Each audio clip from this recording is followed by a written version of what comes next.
All right.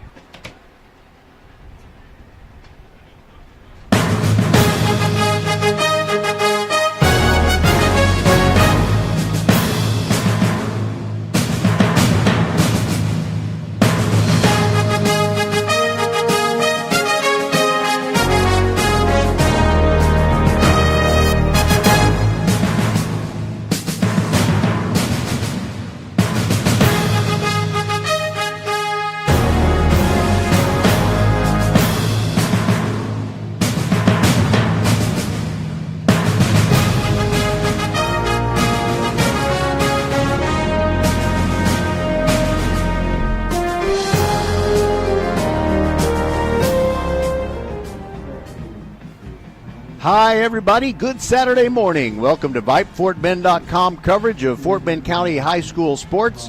I'm Roger Smith, and today we have a dandy in high school football, Class 5A Division II in the state of Texas, as the Marshall Buffs are hosting the Iowa Colony Pioneers. Both teams are 3-1 in their district games, and they're just trying to stay within a game of the team that's leading the way in this district. That is the Randall Lions. They were victors by a score of 58-0 over Terry earlier this week in a game that we broadcasted for you here on VypeFortBend.com. Today we have a sunny day and it's burning off the fog. We're going to have a pretty decent crowd, but those who want to enjoy themselves while sitting in the stands must bring umbrellas.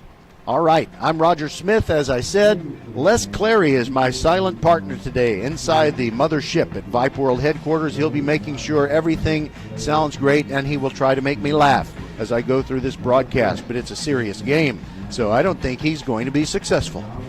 All right, our coverage is brought to you by Xfinity, First Tyron Automotive, Leonetti Graphics, and Love Houston Professional Volleyball, LOVB.com, coming in January to the Fort Bend epicenter. They're going to have a Houston team. We'll be right back, and we'll visit with the head coach of the Iowa Colony Pioneers, Ray Garza. He's got the keys to a pretty fine machine, and his team has an opportunity to do something special this year in the postseason. We'll be right back and visit with Coach Garza right after this on VypeFortBend.com. Xfinity here. How can we help? Hi, my daughter invited her entire class to her birthday party. Can my Wi-Fi handle it? Oh, well, at Xfinity, our latest gateways have tri-band Wi-Fi technology, letting you connect hundreds of devices at once. No way. So if all the kids are watching stuff on their phones, well, their parents are sharing videos online. Yep, go ahead and watch videos. They can all do their thing and party their way. No problem. Oh, we are gonna need a bigger cake. Now through October 21st, get Xfinity Gig Internet for $25 a month for 2 years with unlimited data when you add unlimited mobile. Plus, get Peacock Premium, a $7.99 monthly value included at no extra cost. Visit Xfinity.com, call 1-800-XFINITY, or visit a store today.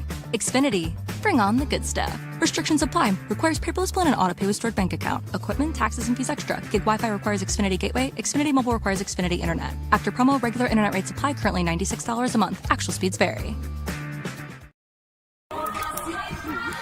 Good Saturday morning, everybody. Welcome to the Countdown to Kickoff show. This is one of the most anticipated games in District 9, Class 5A Division II this year, as Iowa Colony takes on the Marshall Buffs, and Ray Garza joins us. First of all, Coach, what's the key to defeating the Marshall Buffs? Yeah, our guys got to come out fast. They have to, do their job, trust what they're asked to do, but at the end of the day, they've got to match intensity, and they've got to come out and be aggressive. Well, I know starting fast means you'd love to get on the scoreboard first, and if you could get a 2-score lead, that would be good also. Is there any particular tempo that favors your team? Do you like to have fewer plays, take time in the huddle, or do you like to play fast and take advantage of some matchups that are to your advantage? I think we do a good job of changing it up, using the tempos that we need at the time. It just really depends on what we're trying to get done and what we're trying to achieve. But I think our offensive coordinator does a good job of changing up tempo on the situations that are presented in front of us.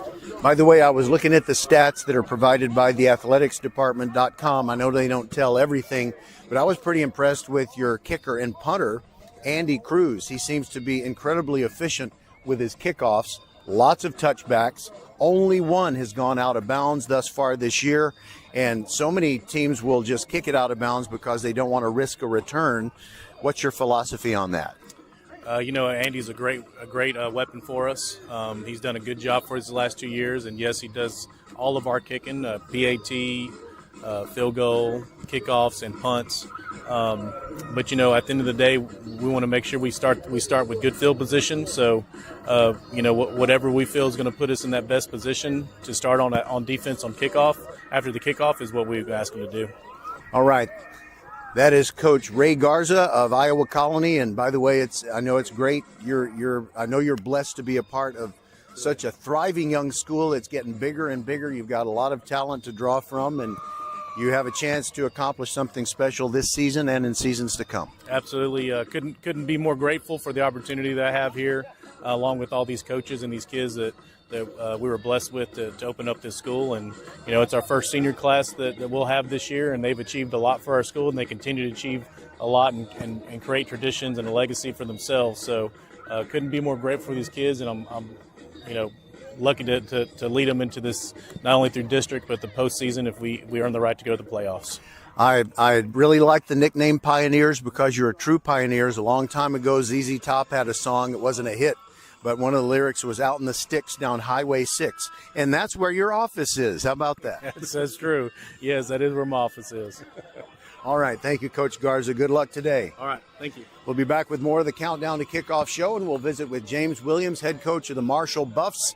These two teams are no doubt going to be playoff qualifiers. The playoff qualifiers are going to be, well, first of all, Randall. In fact, since we're going to have an election soon, I'm going to say it this way.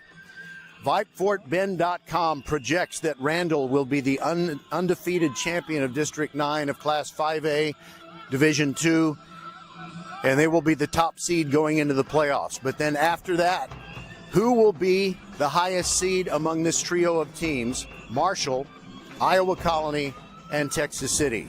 That is what we're going to decide, or at least partially, during today's game between the Buffs and the Pioneers. We'll be back and we'll talk with James Williams. He'll tell us what's on his mind going into this game against Iowa Colony. Roger Smith with you. Les Clary is the silent partner inside the mothership at Vype World headquarters.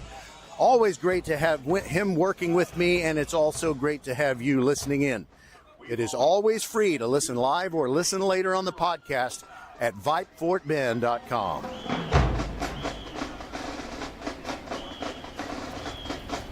It's fall, y'all. Head over to First Tire and Automotive for a free tire pressure and tread depth check. There's a store right around the corner from you in the Sugar Land area. First Tire and Automotive prioritizes their customers and employees above all else. Their core values: family, integrity, reliability, service, and trust. Wherever your journey leads, reliable auto care is essential. A full synthetic oil change, just $60. Oh my! And more savings on the website. Book your appointment today at FirstTireAndAuto.com. First Tire and Automotive, supporting school and youth sports programs for over 26 years. Get to one of First Tire and Automotive 4's convenient locations in Sugar Land and Cinco Ranch. FirstTireAndAuto.com. Good Saturday morning, everybody. Welcome to the Countdown to Kickoff show. This is one of the most anticipated games in District 9, Class 5A Division 2 this year, as Iowa Colony takes on the Marshall Buffs, and Ray Garza joins us. First of all, Coach, what's the key to defeating the Marshall Buffs? Yeah, our guys got to come out fast. They have to, do their job, trust what they're asked to do. But at the end of the day, they've got to match intensity, and they've got to come out and be aggressive. Well, I know starting fast means you'd love to get on the scoreboard first, and if you could get a 2-score lead. Welcome back to the Countdown to Kickoff show. Good Saturday morning. We're on the very warm floor of Hall Stadium. We've got the Marshall Buffs taking on these Iowa Colony Pioneers in a game that'll have a lot of impact on playoff seeding and so forth. And here to introduce himself and the rest of our officiating crew is our referee. Good morning. My name is Joel Richards. We'll be officiating the game today. I'll be the crew chief. Our umpire is James Redding. He'll be in the middle of the field with me. Back judge is David Ray. Mark Richards, my brother, will be short wing. Rod in Canada will be our other short wing, and our two deep officials are John and David. All right. Thank you, Mr. Richards. Have a good game. Appreciate you being here. We can't have a game without officials, and everybody needs to know that all officiating organizations need to fill out all those roles in UIL sports. So go to taso.org if you think you can be an official. You know, most people sitting on the couch or riding in their car. Do it then, right? Yeah. Come out here and do it with us. We do need you. Appreciate it. All right, that's Joel Richards, and we'll be back, and we'll talk with James Williams, the head coach of the Marshall Buffs, when we return on VypeFortBend.com. Mark your calendars. Professional volleyball is coming to Houston in January 2025. Led by Houston's newest pro team, Love Houston Volleyball. Get ready for non-stop action as some of the world's best players take the court. Featuring Olympic medalists Micah Hancock and Jordan Thompson, Love Houston is ready to compete for the season's first championship title. Get your tickets now for this historic first season. Visit lovb.com today. Volleyball is the next major league. Mark your calendars. Professional volleyball is coming to Houston in January 2025. Led by Houston's newest pro team, Love Houston Volleyball, get ready for non-stop action as some of the world's best players take the court. Featuring Olympic medalists Micah Hancock and Jordan Thompson, Love Houston is ready to compete for the season's first championship title. Get your tickets now for this historic first season. Visit lovb.com today. Volleyball is the next major league. Welcome back to the Countdown to Kickoff show. It's a pretty important game between Marshall and Iowa Colony, and Coach James Williams joins us. We did this same thing last Saturday when you played Rosenberg-Terry, so does it kind of help your kids get ready for this routine where you have to be ready for an 11 a.m. Saturday kick? Yes, good morning again. Thanks for having us again and covering us. But absolutely it does, especially when it's the previous week. Get your routine down, 2 identical weeks of preparation, and then last week getting up early and getting used to doing that and doing it again. So, yes, we hopefully our today's game will be the similar result, but the important thing is we want to start faster. Last week we didn't start like we needed to do in the first quarter, so hopefully we learn from that situation and we're used to getting up and getting going. I was thinking about the contrast of that game you played against Santa Fe.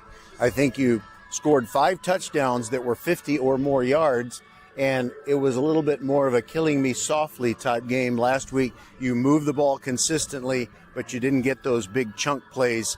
And I think let me ask you, do you believe you can get a pretty decent amount of chunk plays against Iowa Colony? Well, I mean, that's always a plan. You want to be explosive. You don't, like you just say, you want to be able to sustain drives and move the ball down the field and be methodical at times, but you also want to get the ball over their head or, bust big plays whenever it can. So explosive plays are definitely important, something we work on and something we have ready if we can execute today. And is everybody healthy for you? For the most part, yes. We have one guy, offensive lineman, who's out for the year with a torn ACL, but for the most part, everybody's back. All right. By the way, I thought about you this morning. My wife and I were in the Whataburger drive-thru, and you told me before last week's game that when it's a morning kick, you don't eat anything until after the game. And then I thought, I was really remiss when I saw you after the game against Terry. I should have said, good job, Coach Williams. Go get you something to eat. Are you hungry now? No, I'm just focused on the game. I'm not really worried about that, but we'll eventually get there. And like I said, hopefully play well today, play Marshall football today, and have some things to be excited about later on. Well, excited about today's game, and it's going to be another one that is full of excitement next week against Texas City. You get 2 really good opponents, and you want to make sure that you get up above them in the standings for more favorable playoff seedings. Anything else to say? No, we'll take it at home today. Like I said, play about football, play physical, the line of scrimmage, protect the football on offense, and make great tackles, on defense, and not let anything over our heads. All right, Coach Williams, always great to talk to you. Good luck today. Thank you so much. Our coverage is brought to you today by Xfinity, home of the 10G Next Generation Network, only from Xfinity. The future starts now. We're also brought to you by First Tire and Automotive with 4 great Fort Bend County locations.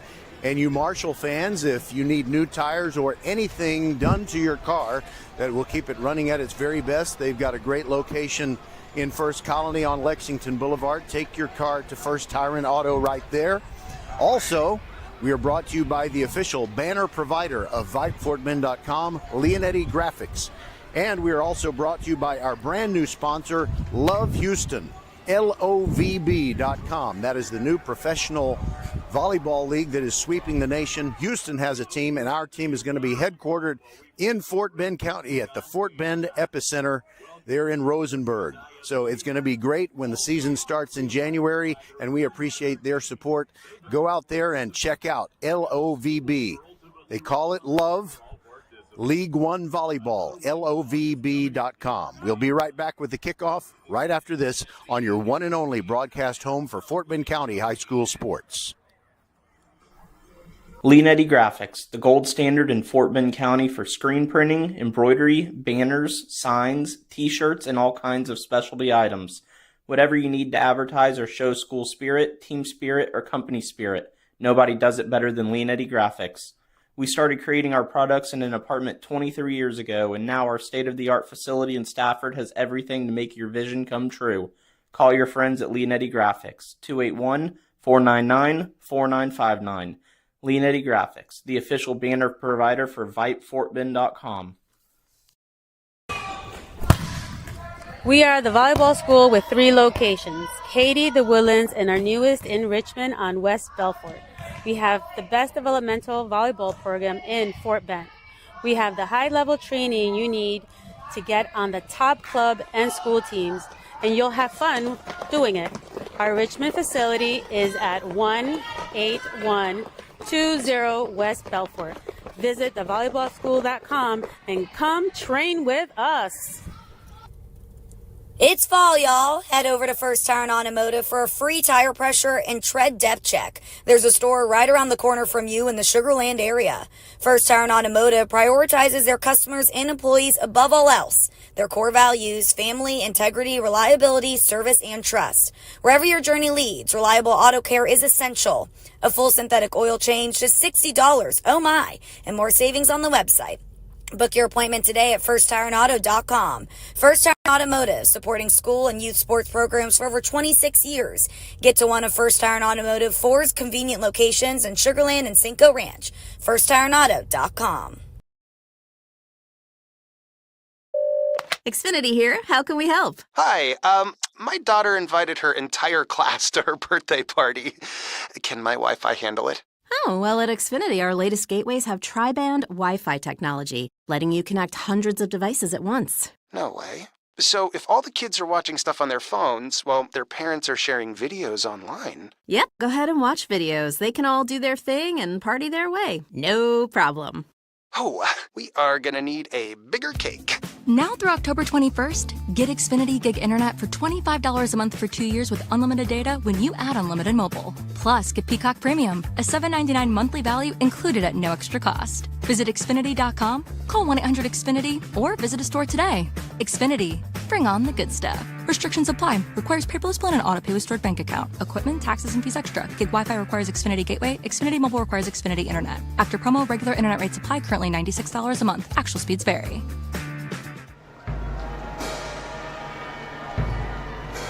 All right, 80 degrees on the floor. Well, it's probably hotter on the floor of Hall Stadium, but here above Hall Stadium, 80 degrees. And we got a few fluffy clouds up there, but there is no chance of rain, and it's going to get warm as we go along. In fact, it could be up to 90 before we finish this ball game between Iowa Colony and your Fort Bend Marshall Buffs. So the Marshall Buffs wearing their gold pants with the black and white stripes going up and down either side. They've got the black jerseys with the UCLA-style striping and the white numerals, big, bold white numerals trimmed in gold, and the gold helmets with the big black capital letter M, and inside that capital M it says block, because every place the Buffs play is M block. Iowa Colony wearing the black uniform pants and the white road jerseys with the black helmets. Their numerals are black and they are trimmed in forest green. They are the Pioneers. So this year is the first year that Marshall and Iowa Colony have been opponents facing each other in district games. Thinking about the standings in this particular district, Randall is 5-0. We had their game on Thursday night when they beat Terry 58-0. Marshall, Iowa Colony, and Texas City are all at 3-1. Texas City is taking on Lamar Consolidated in a game today, also starting at 11 a.m., just like this one, and we expect that Texas City is going to come away a winner in that one and improve to 4-1. So then you'll have Marshall, if they win today and Texas City wins, then you got two teams at 4-1 playing each other next week. And I think the winner of that game between Marshall and Texas City, assuming it goes the way that we think it will today, they will have a very good chance at having the best playoff seeding. There is a district that includes Belton and also Waco and Waco University and Brian Rutter. Meanwhile, as I'm saying all this, our referee Joel Richards is conducting the coin toss. And when he turns on his mic, we'll let you know what the result of the coin toss is. He doesn't have his microphone very close to his mouth, obviously. You might just have to go by his signals. All right, he indicates that the Marshall Buffs have won the toss.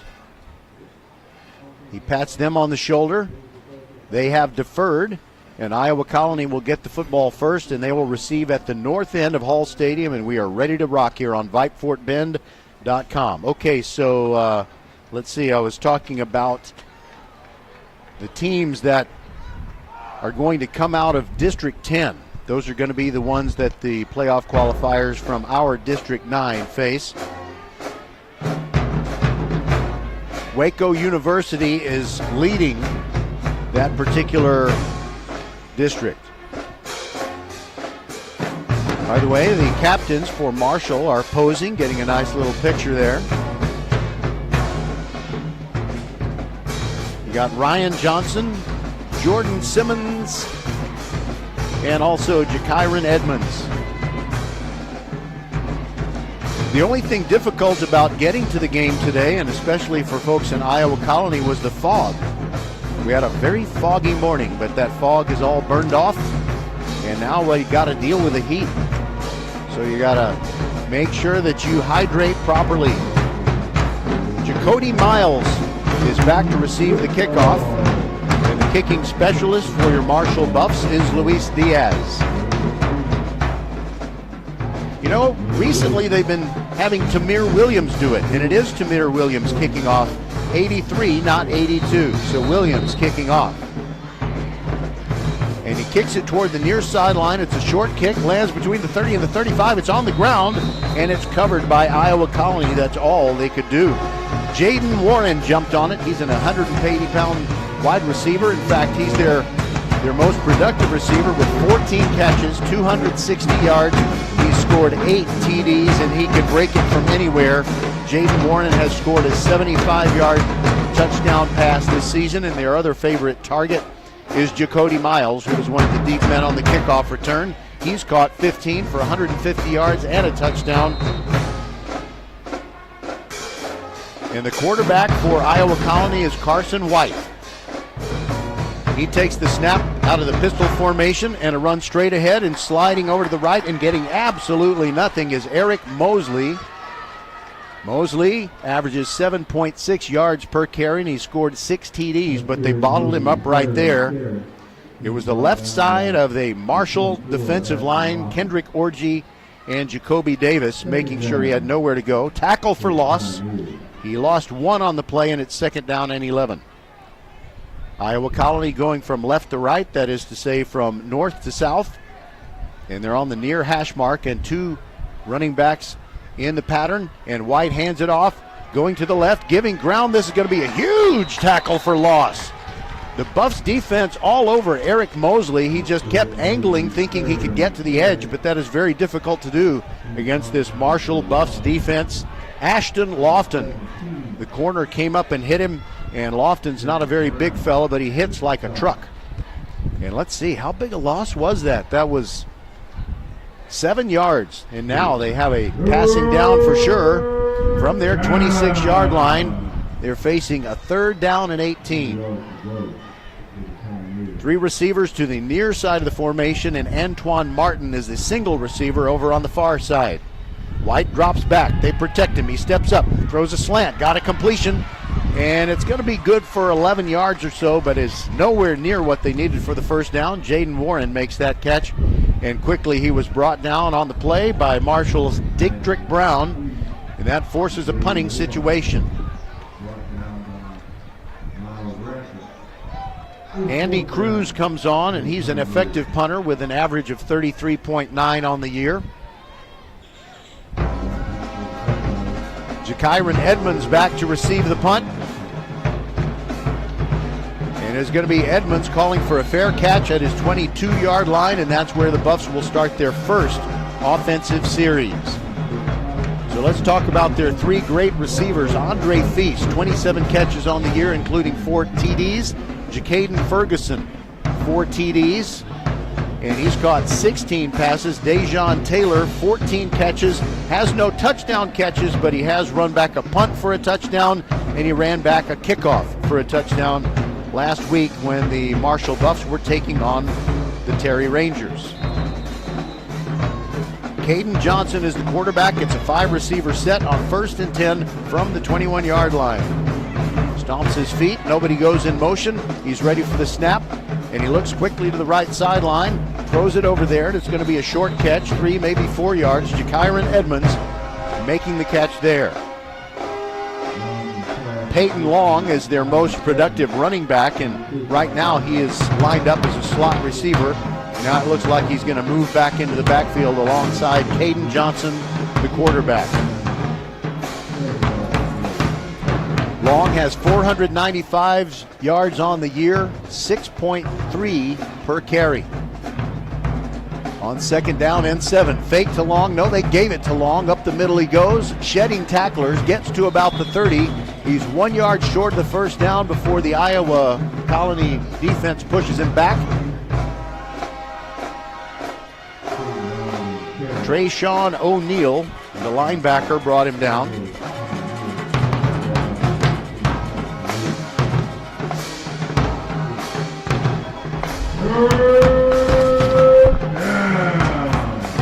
It's a first down for the Marshall Buffs. I thought he was a little bit short, but they told the chain gang to move on ahead, and here we go. From the 30-yard line, this will be the 3rd play of the drive. Johnson gives it off to Peyton Long, slanting through the middle, almost gets away, but he picks up about 4 yards to the 35, and grabbing him around the feet and making sure that he was secure was Aiden Starling. No, that's not right. That's Trayshawn O'Neal. 0, not 9. 4-yard pickup makes it 2nd and 6 for the Buffs from their own 35. They're right between the hash marks, and Johnson calls for the snap. Looks to the left, finds Jacaden Ferguson in the flat, makes a move, sheds one tackler, dives over the 40 to the 42. Isaiah Williams brought him down, and that's good enough for yet another first down. Think of First Tire and Automotive for all your car care needs. Check them out at firsttireandauto.com. Each and every first down this morning / afternoon will be brought to you by First Tire and Auto. Here's a give to Peyton Long, following the blockers, moving side to side, and then foraying his way forward. Ends up with a gain of about 6. There was a good push by the Buffs offensive line up front. Michael Howard made the tackle for Iowa Colony. This is one of those road trips for Iowa Colony where they didn't have to go much farther, if they went farther at all, to get to Hall Stadium than the Buffs did. 5 wide receiver set on 3rd down and 4. Ferguson, quarterback draw, up the middle, lots of yardage, gets across the 30, and then the tacklers collaborate to bring him down near the 25-yard line. Chandler Love was in on the tackle, and the Buffs are on the threshold of the red zone. They mark Caden Johnson at the 24-yard line. Both teams obviously wanted to start fast.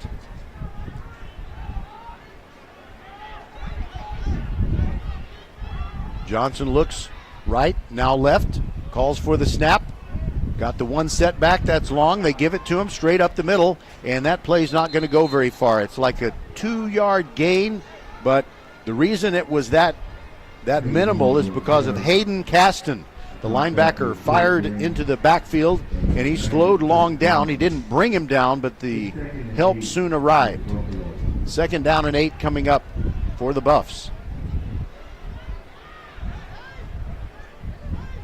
Jakyron Edmonds and Andre Feast are receivers out to the right. Jacaden Ferguson on the near side.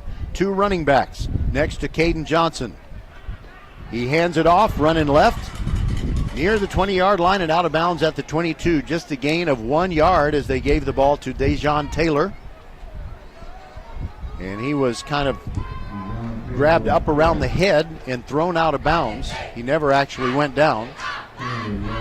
And it'll be 3rd down and 7, probably a passing down for the Buffs.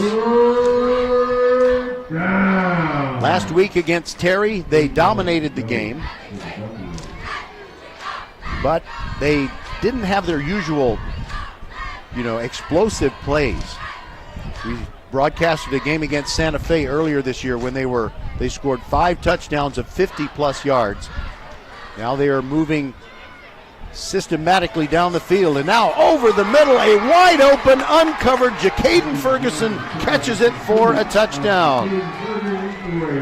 For the Marshall Buffs, 22-yard touchdown pass from Caden Johnson to Jacaden Ferguson. For Ferguson, that is touchdown number 5 through the air. And Diaz comes on to kick the extra point. Out of the hold of Andre Feast. The kick is up. The kick is good. And you know what? I misspoke again. It's still not Diaz. Doing the kicking for the Buffs is Tamir Williams. He's a sophomore, and he's been doing a good job. We'll be right back. 7-0. Marshall on top of Iowa Colony. Xfinity here. How can we help? Hi, my daughter invited her entire class to her birthday party. Can my Wi-Fi handle it? Oh, well, at Xfinity, our latest gateways have tri-band Wi-Fi technology, letting you connect hundreds of devices at once. No way. So if all the kids are watching stuff on their phones, well, their parents are sharing videos online. Yep, go ahead and watch videos. They can all do their thing and party their way. No problem. Oh, we are gonna need a bigger cake. Now through October 21st, get Xfinity Gig Internet for $25 a month for 2 years with unlimited data when you add unlimited mobile. Plus, get Peacock Premium, a $7.99 monthly value included at no extra cost. Visit Xfinity.com, call 1-800-XFINITY, or visit a store today. Xfinity. Bring on the good stuff. Restrictions apply. Requires paperless plan and autopay with stored bank account. Equipment, taxes, and fees extra. Gig Wi-Fi requires Xfinity Gateway. Xfinity Mobile requires Xfinity Internet. After promo, regular internet rates apply. Currently $96 a month. Actual speeds vary. Jacody Miles returned the kickoff for the Iowa Colony Pioneers, and he brought it out to the 30-yard line, and that's where the Pioneers will start their second possession, trailing 7-0 to the Marshall Buffs. Coming your way at halftime, we're going to have an interview with Kevin Young. He's a Pittsburgh Pirates broadcaster who used to play for the team. He's got a very interesting life and career, and we'll enjoy bringing his interview to you. And whatever games are going on today, we'll have an update for you on those. Running to the right is Iowa Colony, and there's just not much there for Aaron Tenner, the freshman. He gets his first carry, and he only picks up one going over the right side. Lonnie B. Thegans bringing him down for the Buffs, and it's 2nd down and 9. Tuesday night volleyball, presented by the Volleyball School, comes your way as Fulshear and Foster face each other in the regular season finale. We'll have plenty of playoff volleyball on VypeFortBend.com, and we're getting close to the end of the football season. This is week 9. Of course, we'll have lots of playoffs for Fort Bend County teams. Toss sweep going the other way. It's the freshman again. He runs over an official, and he ends up getting tackled at the 37-yard line. So that's a pickup of 5, and it'll bring up a 3rd down and 3. Ryan Johnson making the tackle for the Buffs. Pretty good crowd on hand has come in from Iowa Colony. It's not a very long trip to make. I believe Rose Sharon is the mailing address of their campus, and White drops back to pass on third down, throws in and out of the hands of his intended receiver, Jacody Miles. He should have had that, and he would have had a first down, but now it is time for Iowa Colony to punt the football away. Dejon Taylor will go back in single safety to receive the punt.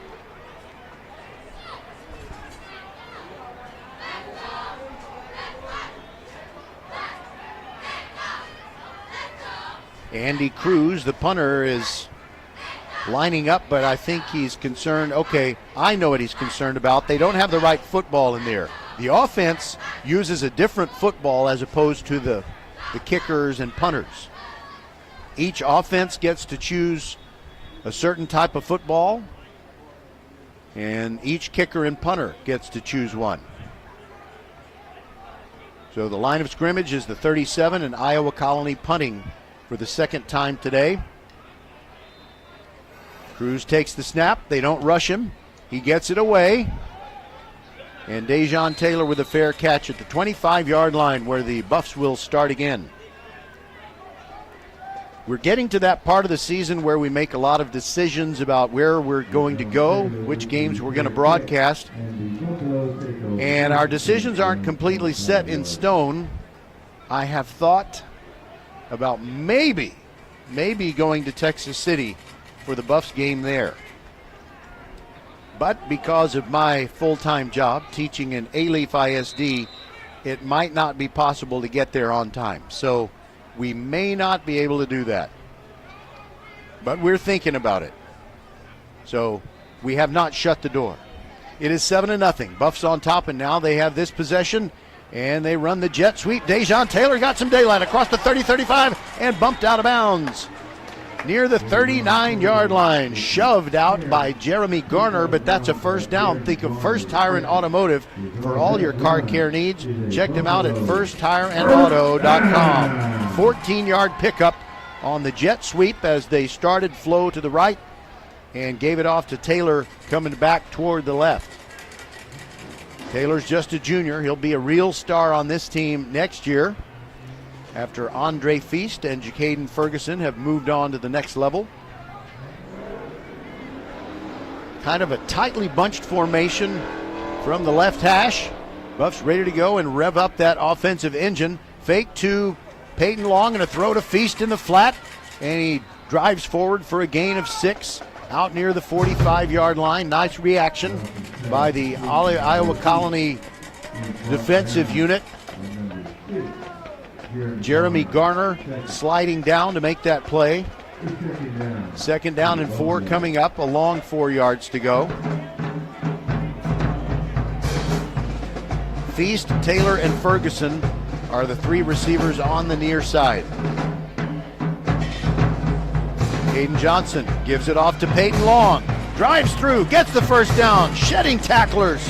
He is just kind of swivel-hipped. He's like Emmitt Smith. Tacklers try to grab him, and he just a very subtle type of wiggle will get him free, and he made it all the way to the 42-yard line. It's a first down. Think of First Tire and Automotive for all your car care needs. Check them out at firsttireandauto.com.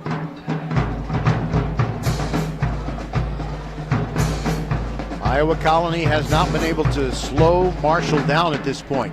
3-man defensive front. Johnson throws to Ferguson, and that ball was picked off.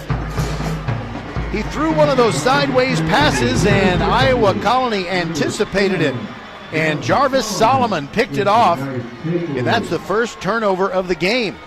And a strength of this Iowa Colony team is that they are +9 now as of that interception in the turnover department, and it's on the strength of 13 interceptions. Marshall is just basically break even. Well, they were -1 coming in, and now they're -2 in the turnover department. A lot of those turnovers came during their game against Randall. So we'll see if Iowa Colony can use this as a momentum changer and start to move their offense. They have the ball at the 40 after that pickoff by Jarvis Solomon. White drops back, steps up in the pocket, looking down the field. Now he's going to run it moving to the left. Here comes the Buffs defense, and he goes down the sideline, and he gets about 8 yards of what he needed.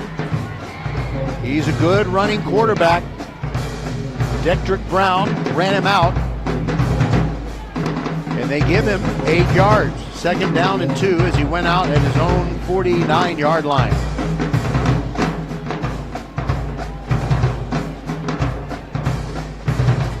Carson White, 74 out of 131. That's 57% coming into this game with 15 touchdown passes and 7 interceptions. He will surpass 1,000 yards passing this year in this game.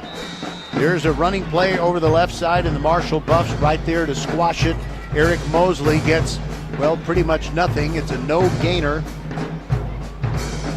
Jacoby Davis wrapped him up. Good, solid textbook tackle. You just don't want to let guys go. This is going to be a first down. The officials took a long look at it, and he gained about a yard, and they spotted the football on the 50. So if the stick is right on the 50 and the nose of the ball is right on the 50, they'll give you the first down. So 1st and 10 from the 50.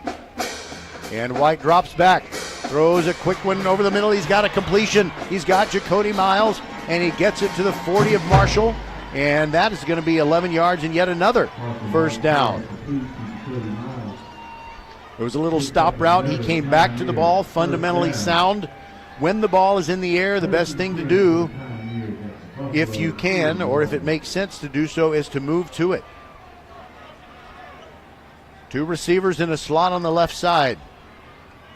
From the 40, White swings it out, gets it to Mosley, turns it up near the numbers, but he only gets 2 yards.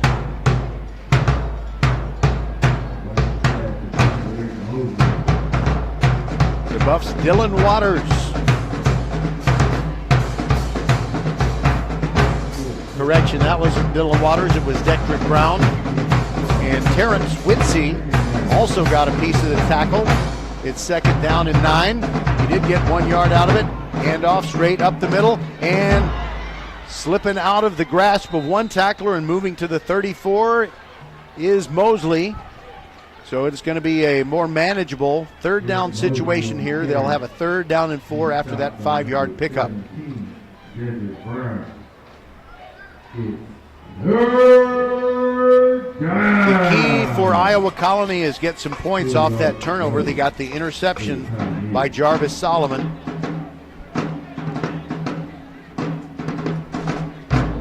Ball on the left hash. And we've got less than half a minute to go in this first quarter. There goes the man in motion, Jacody Miles. Dropping back is White. Looking over the middle, and he overshot his intended receiver. It's incomplete. Trying to deliver to Jaden Felder.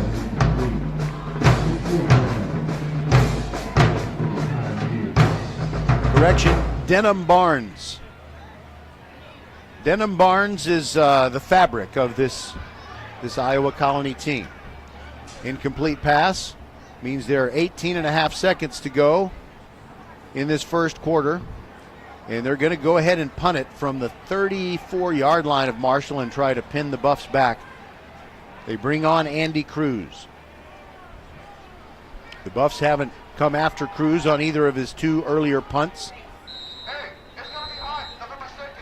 And now, before we have the punt, we're going to have an Iowa Colony timeout. We'll take it with them. 7-0 Buffs near the end of the first quarter. Mark your calendars. Professional volleyball is coming to Houston in January 2025. Led by Houston's newest pro team, Love Houston Volleyball. Get ready for non-stop action as some of the world's best players take the court. Featuring Olympic medalist Misha Hancock and Jordan Thompson. Love Houston is ready to compete for the season's first championship title. Get your tickets now for this historic first season. Visit lovb.com today. Volleyball is the next major league. It is going to be very entertaining and pleasing to watch. LOVB, Love Houston.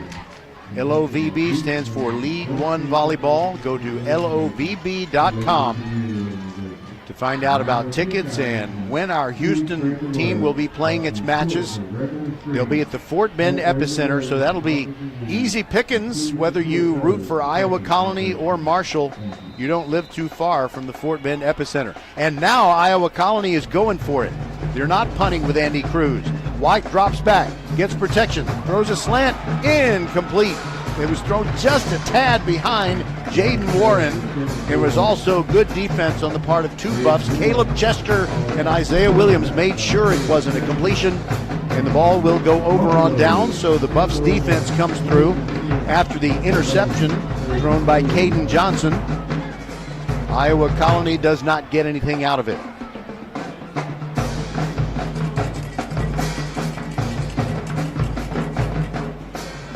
By the way, we always have 3 games on VypeFortBend.com, Thursday, Friday, and Saturday. And the biggest game next week, no doubt about it, is the undefeated Hightower Hurricanes taking on the once-beaten Ridgepoint Panthers. Johnson on 1st and 10 from the 34. Options to the right, flips it back to Peyton Long.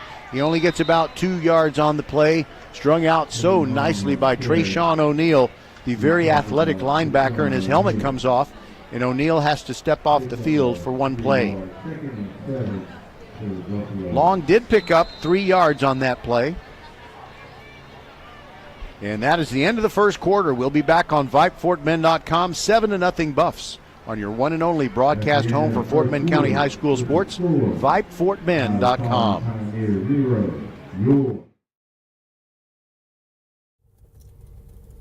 It's fall, y'all. Head over to First Tire and Automotive for a free tire pressure and tread depth check. There's a store right around the corner from you in the Sugar Land area.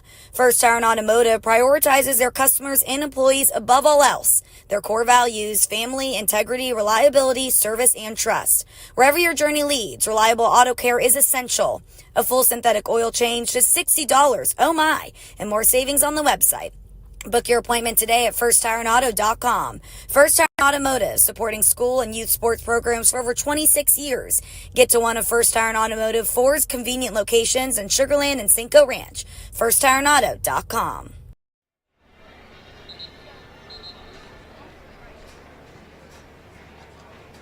The Buffs offense goes back out onto the field.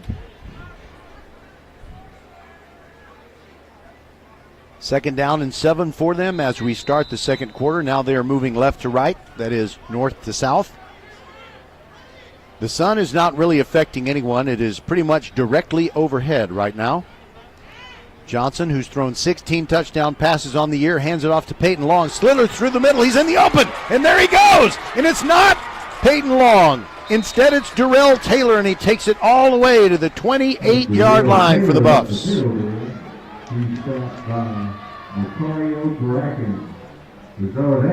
34-yard pickup by Darrell Taylor on his first carry. Yeah, that is a first down. Think of First Tire and Automotive for all your car care needs. Check them out at firsttireandauto.com. So the Buffs already leading it 7-0.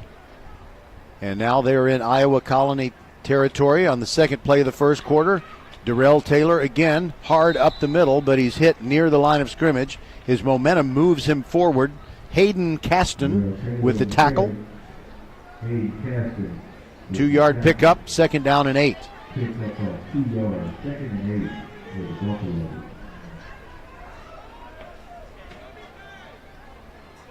The Buffs, I think it's mainly because it's a hot day, they are taking time between plays. Sometimes it can really help you to play fast, but if playing fast means that your players are not getting off the ball just because of fatigue, then it makes sense not to hurry it up so much. Johnson with a play fake, throws to Feast in the flat, outside the numbers on the far side, and he's got a first down. Andre takes it down to the 17, and that'll move the sticks. It's a first down. Think of First Tire and Automotive for all your car care needs. Check them out at firsttireandauto.com. The new line of scrimmage is the 17.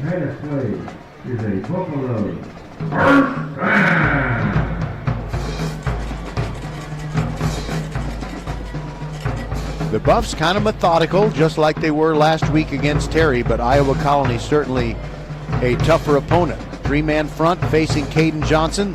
Hands it off to Darrell Taylor, hit in the backfield. That'll be a tackle for loss. Somebody didn't get blocked, and that somebody was Daniel Swinney. 255-pound linebacker. He just came through and he said hello to Darrell Taylor.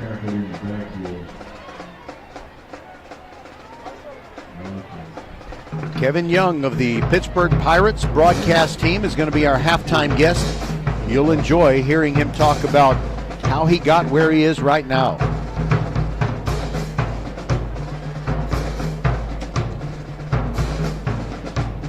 They say players in all kinds of sports remember their career statistics, and I'll even quiz him on his own career statistics. But before we get the next play in this particular ball game, we got a timeout. It's going to be second down and 14 rather for the Buffs when we return on VypeFortBend.com. Lee Netty Graphics, the gold standard in Fort Bend County for screen printing, embroidery, banners, signs, t-shirts, and all kinds of specialty items. Whatever you need to advertise or show school spirit, team spirit, or company spirit, nobody does it better than Lee Netty Graphics. We started creating our products in an apartment 23 years ago, and now our state-of-the-art facility in Stafford has everything to make your vision come true. Call your friends at Lee Netty Graphics, 281-499-4959. Lee Netty Graphics, the official banner provider for VypeFortBend.com. When we bring you a football game from Hall Stadium, we're always up here on the concourse in the open air where we can get good sound, and sometimes we have no company up here, and today we have lots of company because people want to get out of the sun. And it is bright, high overhead here at the stadium named for the Sugarland Express. Kenneth Hall, when there was only one high school and just called Sugarland, way back in the day, he established all of the rushing records in Texas high school football, and they stood for decades before players started passing him up, because the season now is a lot longer than it was when Kenneth Hall was the man, the Sugarland Express. Little personnel change for the Buffs. The play clock is at 25. Well, they haven't started the play clock, so they can make all the personnel changes they want. All right, now the play clock is ticking down. Second down and 14 from the 21-yard line. Two running backs, Taylor and Long, and Johnson's going to throw it. Looking to the right, slant over the middle. Got! First down! 4-yard line. He delivered it on the money to Jakyron Edmonds, and his helmet came off as he was wrestled down. Macario Brackens with the tackle, but it's going to be first and goal for the Buffs after that gain of 17 yards. First and goal from the 4. The ball directly in between the hash marks. There's a run up the middle. Peyton Long. Actually, it's Jacaden Johnson who faked the handoff and kept the football. Nobody noticed, not even me. And he walked into the end zone. He could have hopped on one foot. Touchdown Buffs makes it 13-0 on the 4-yard run for Caden Johnson. He's never scored an easier touchdown in his life. By the way, that is his third rushing touchdown of the year. And Williams comes on, adds the extra point. It's 14-0. Buffs on top of Iowa Colony. We'll be back on VypeFortBend.com right after this. Xfinity here. How can we help? Hi, my daughter invited her entire class to her birthday party. Can my Wi-Fi handle it? Oh, well, at Xfinity, our latest gateways have tri-band Wi-Fi technology, letting you connect hundreds of devices at once. No way. So if all the kids are watching stuff on their phones, well, their parents are sharing videos online. Yep, go ahead and watch videos. They can all do their thing and party their way. No problem. Oh, we are gonna need a bigger cake. Now through October 21st, get Xfinity Gig Internet for $25 a month for 2 years with unlimited data when you add unlimited mobile. Plus, get Peacock Premium, a $7.99 monthly value included at no extra cost. Visit Xfinity.com, call 1-800-XFINITY, or visit a store today. Xfinity. Bring on the good stuff. Restrictions apply. Requires paperless plan and auto pay with stored bank account. Equipment, taxes, and fees extra. Gig Wi-Fi requires Xfinity Gateway. Xfinity Mobile requires Xfinity Internet. After promo, regular internet rates apply. Currently $96 a month. Actual speeds vary.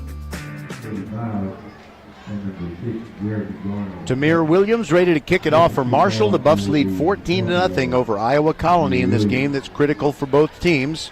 Both come in with a 3-1 district record, and they're trying to become the second seed behind the Randall Lions, who are still undefeated.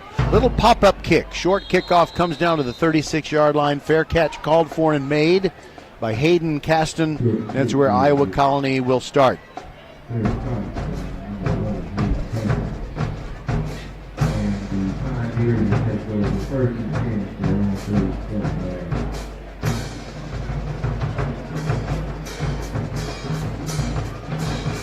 So Iowa Colony is the newest of the Alvin ISD schools, and their campus is very close to Freedom Field, which is a gem of a football stadium. Carson White hands it off straight up the middle. Not much there, about a 2-yard pickup, and that's all.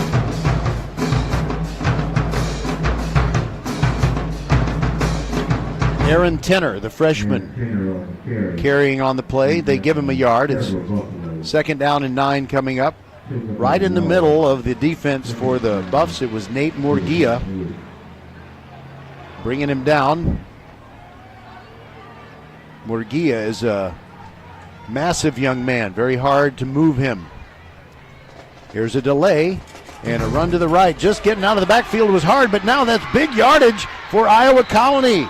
As Eric Mosley gets free, he got past the defensive front, and then he really started moving and grooving. And he picked up 23 all the way down to the Buffs' 41-yard line.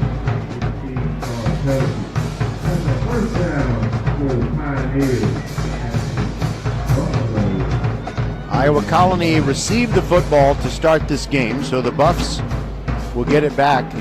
If the Buffs could keep a 2-score lead and get the ball to start the third quarter, they'd be in great shape. Carson White throwing it deep for the goal line. It's over the head of his intended target, Antoine Martin, who had a step on a couple of Buffs who were in his wake, one of them Isaiah Williams. And Isaiah and his secondary mate back there, I believe that might be Calvin Haywood, are talking it over. That wasn't a busted coverage. They were just beaten by a step or two.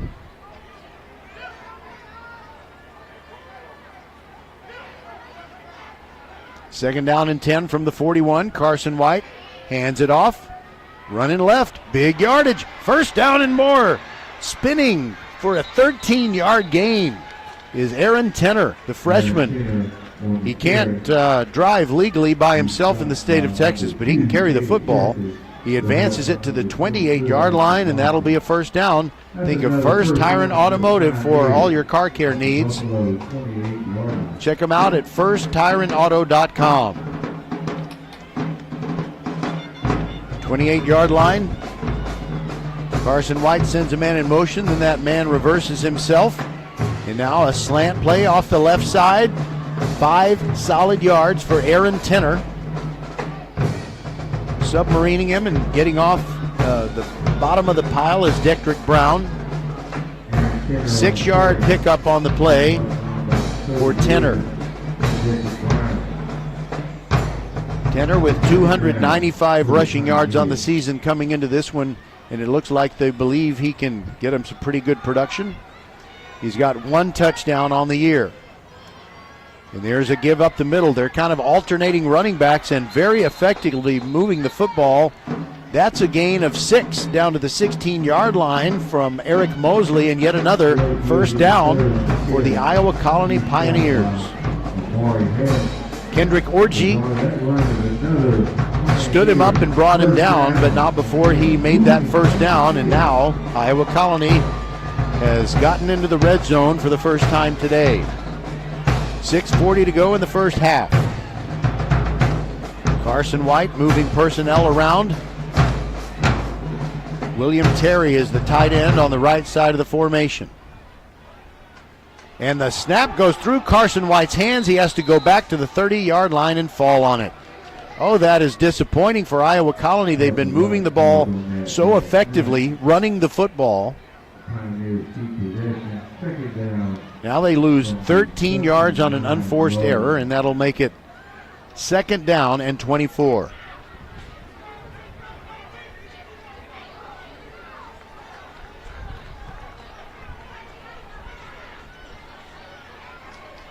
Make it 2nd down and 23. From the Buffs 29, White, play fake, throws toward the pylon on the right side. It is caught for a touchdown. Iowa Colony is on the board. Jacody Miles. Oh, that was a beautiful rainbow of a pass from his quarterback, Carson White. And the Iowa Colony Pioneers are not going away. They are not 6-1 overall. 6-1 overall for nothing. And now Andy Cruz, what an effective kicker he is. 37 out of 38 on extra point kicks. Not his fault, but this one's not going to work.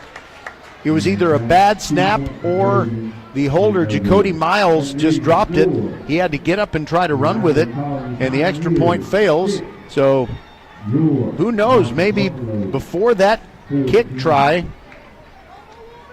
Andy Cruz was 37 out of 38, and he'll be 37 out of 39, but we know that was either because of the snapper or the holder.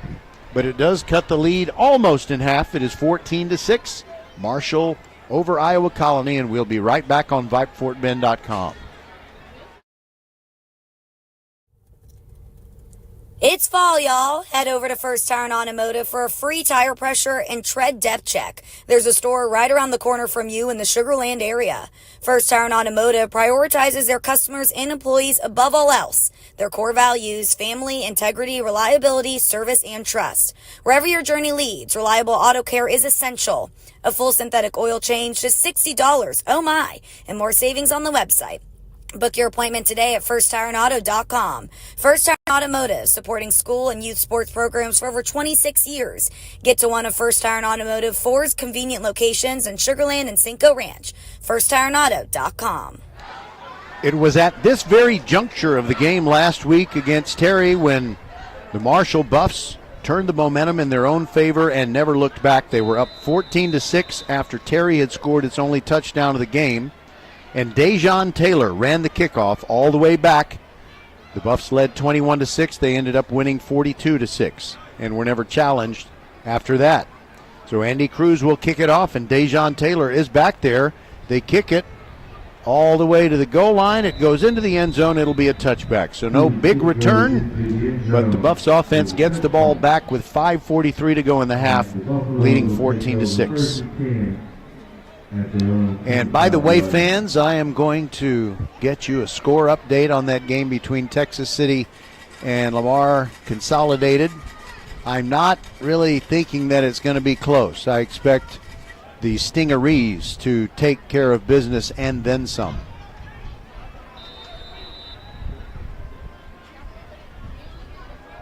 By the way, Bush and Travis are playing today in Fort Bend ISD Class 6A ball. New possession for the Buffs. They have it at their own 25. Caden Johnson, very tall, standing next to Peyton Long, very short. Johnson hands it off to Long, goes up the middle, and that play was sniffed out and squashed. Not much there.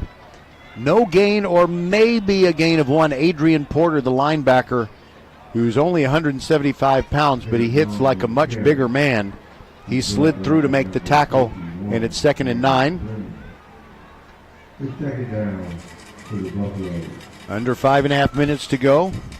By the way, Iowa Colony's head coach Ray Garza told us in the Countdown to Kickoff show that his team likes to change tempo very quickly, so we may see them do that to try and get the ball quickly down the field at some point. They have gotten within 14-6. Caden Johnson in a collapsing pocket, hit and fumbles, but bug on the rug, and it's covered by the Buffs. Ooh, baby, saving the day was big Mr. Darian Davis. So he jumps on the fumble, and it's a 2-yard loss for the Buffs, and they face 3rd down and 11. And Iowa Colony, if they can make a defensive play, get a stop, get off the field right here, they got to feel pretty good about things. 4:30 to go and the clock ticking down. Buffs making a change at one of their offensive line spots. They send out Javian Mitchell, and he's replaced by Kahendi Nunn.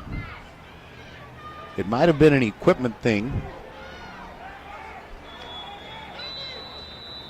3rd down and 11, but before we get this play, we get a timeout. And I think it would probably be, it's a Marshall timeout because they're just not sure about the personnel package. We'll be right back on VypeFortBend.com. 14-6 Buffs, 3:55 to go in the half.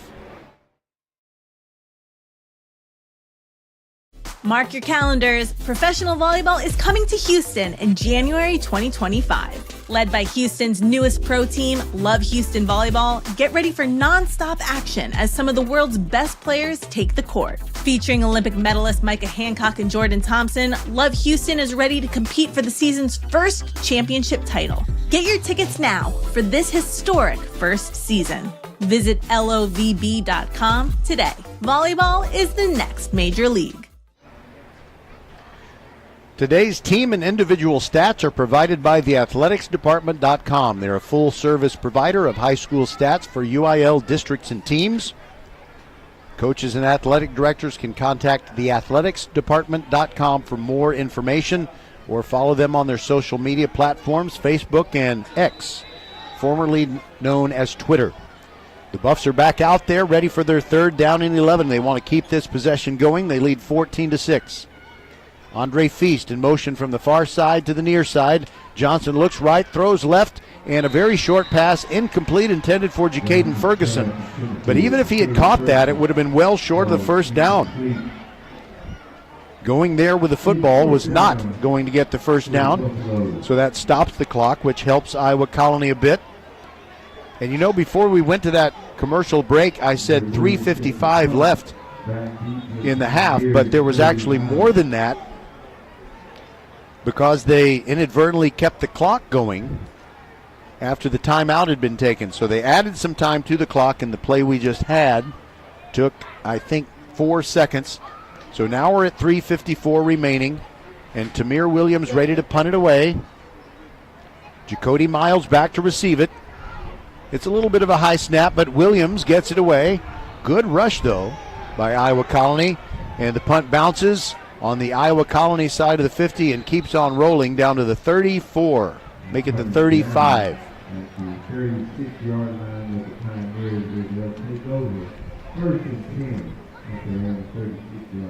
35-yard punt with no return for Tamir Williams of Marshall.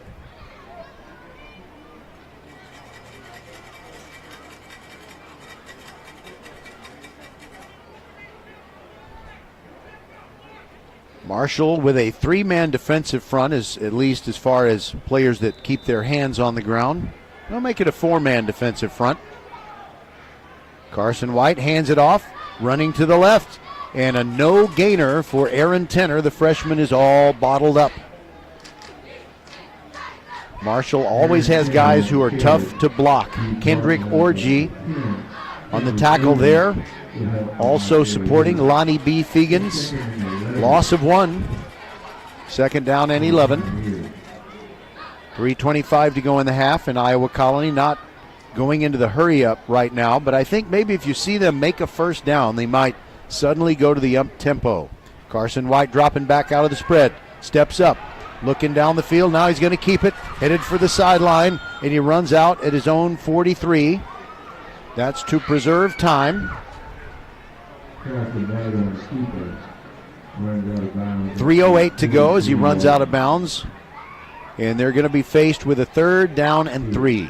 3rd down. 3 yards to go.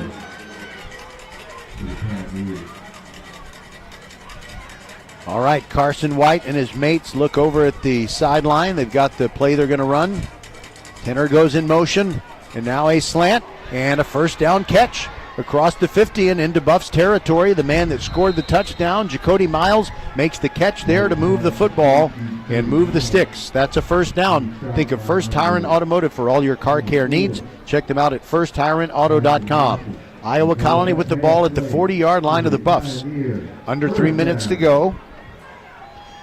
The scoreboard at the north end of the stadium has not been working, but now it is, and that's very helpful.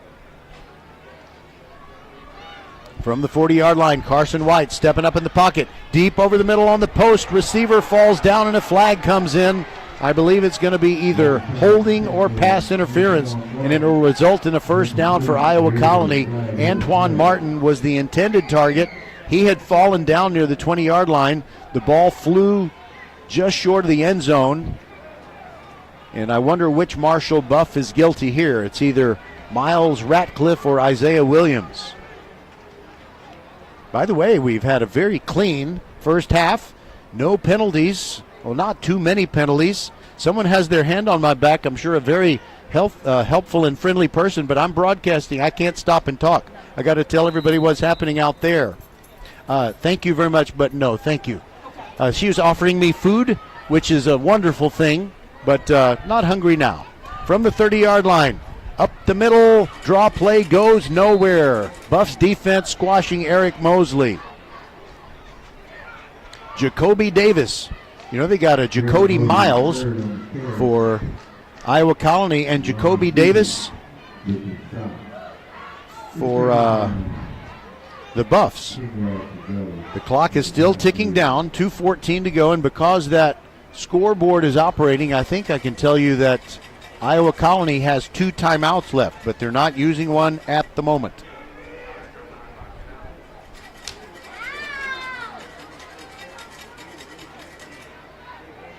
From the 30, it's a draw play, and Tenor can't get out of the backfield. The Buffs were all over that one. Unbelievable. Carl Pelican, Jacoby Davis, and to wrap it up just in case he escaped those two, it was Miles Ratcliffe. And a timeout taken by Iowa Colony with one. No, they haven't taken the timeout. I am stunned. They're kind of standing around. They're not in any particular hurry, trailing 14-6. You know what? The clock has been running while they were adjudicating a penalty. They got to put time back on the clock. When a flag goes down, officials, put their hands above their head, waving back and forth, stop the clock, but it kept on going. That should not happen. 11 yards to go for the first down for Iowa Colony. Carson White fakes a toss, throws over the middle, incomplete. He tried to get it to the tight end, Camrion Serial, and he was blasted, absolutely knocked off his pins by Isaiah Williams. And so it's 4th down and 11, and Iowa Colony is too far out for a field goal. It would be a 48-yarder. They're not going to try that with 1:19 to go in the half. And they call a timeout. The Pioneers want to talk it over. We want to make the most of what is left of the first half. We'll be back on VypeFortBend.com. 14-6, Buffs over the Pioneers. We are the volleyball school with 3 locations, Katy, the Woodlands, and our newest in Richmond on West Belfort. We have the best developmental volleyball program in Fort Bend. We have the high-level training you need to get on the top club and school teams, and you'll have fun doing it.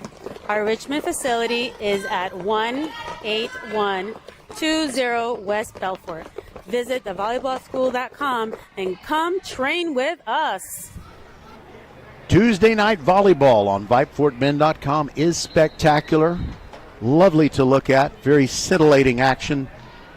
And our regular season finale comes up this Tuesday. Foster and Fulshire, 2 teams that are going to be in the Class 6A playoffs in their first year in the 6A classification.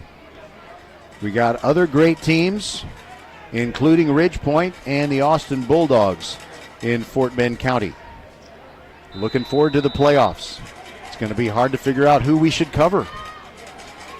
All right, 4th down and 11. Carson White fakes the handoff, drops back, has time, throws off his back foot in the end zone. Caught, touchdown! Iowa Colony scores again with 1:17 to go in this quarter. 31-yard strike to Antoine Martin. And I hesitate to say it, but those who do not learn from history are doomed to repeat it as Andy Cruz lines up to try and kick the extra point. Last one failed, not because of a bad kick, but either a bad snap or a bad hold, or maybe a little of both. But hold on to that thought that I was about to share with you. Andy Cruz's extra point kick is up, and it's good. So he is 38 out of 40 for the year, and one of them that he missed was not his fault. All right, so I've been thinking back to the 2021 first round of the playoffs when the Marshall Buffs were unbeaten. They had crushed everyone. They had even had a documentary film made about them called The Program. And they took on Barbers Hill, and they got an edge on Barbers Hill here in this very stadium in the bi-district round. And the Buffs scored early, and they seemed to think, well, Barbers Hill, like all the other opponents that we have subdued this year, will succumb, and we will move on to the second round. But Barbers Hill, with a brilliant game plan, Coach Carl Absek came up with it, and the Buffs fell behind. And their great receiver, Chris Marshall, had a hamstring injury that limited him. And the next thing you know, the Buffs just got knocked out of the playoffs.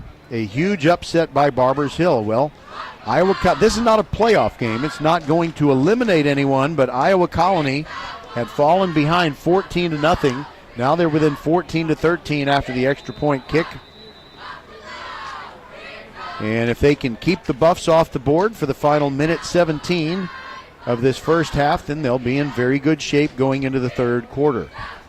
However, the Buffs will get the ball when we start that third quarter. Andy Cruz kicks it off, and he angles it toward the right.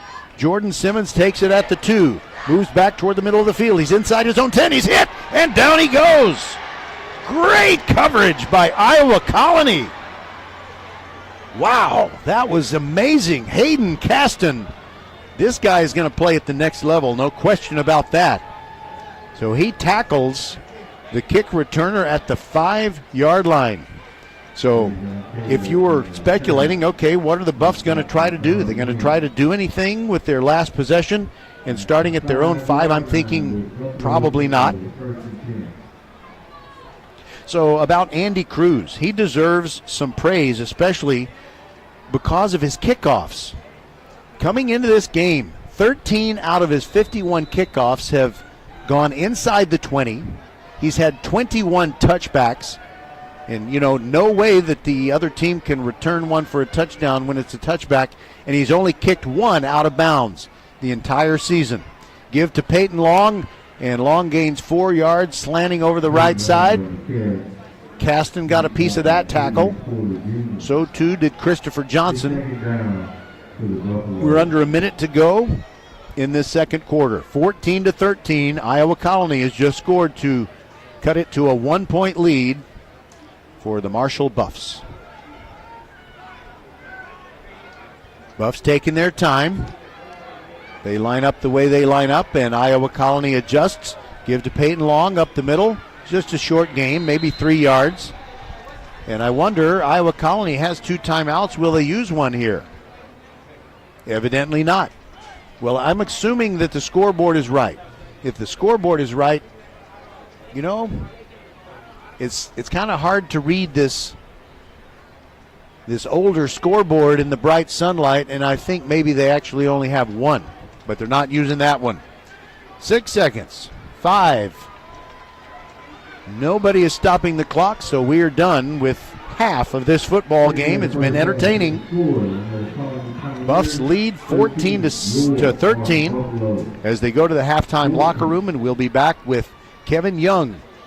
I enjoyed meeting Kevin Young and learned a lot about, what it takes to turn from athlete to broadcaster.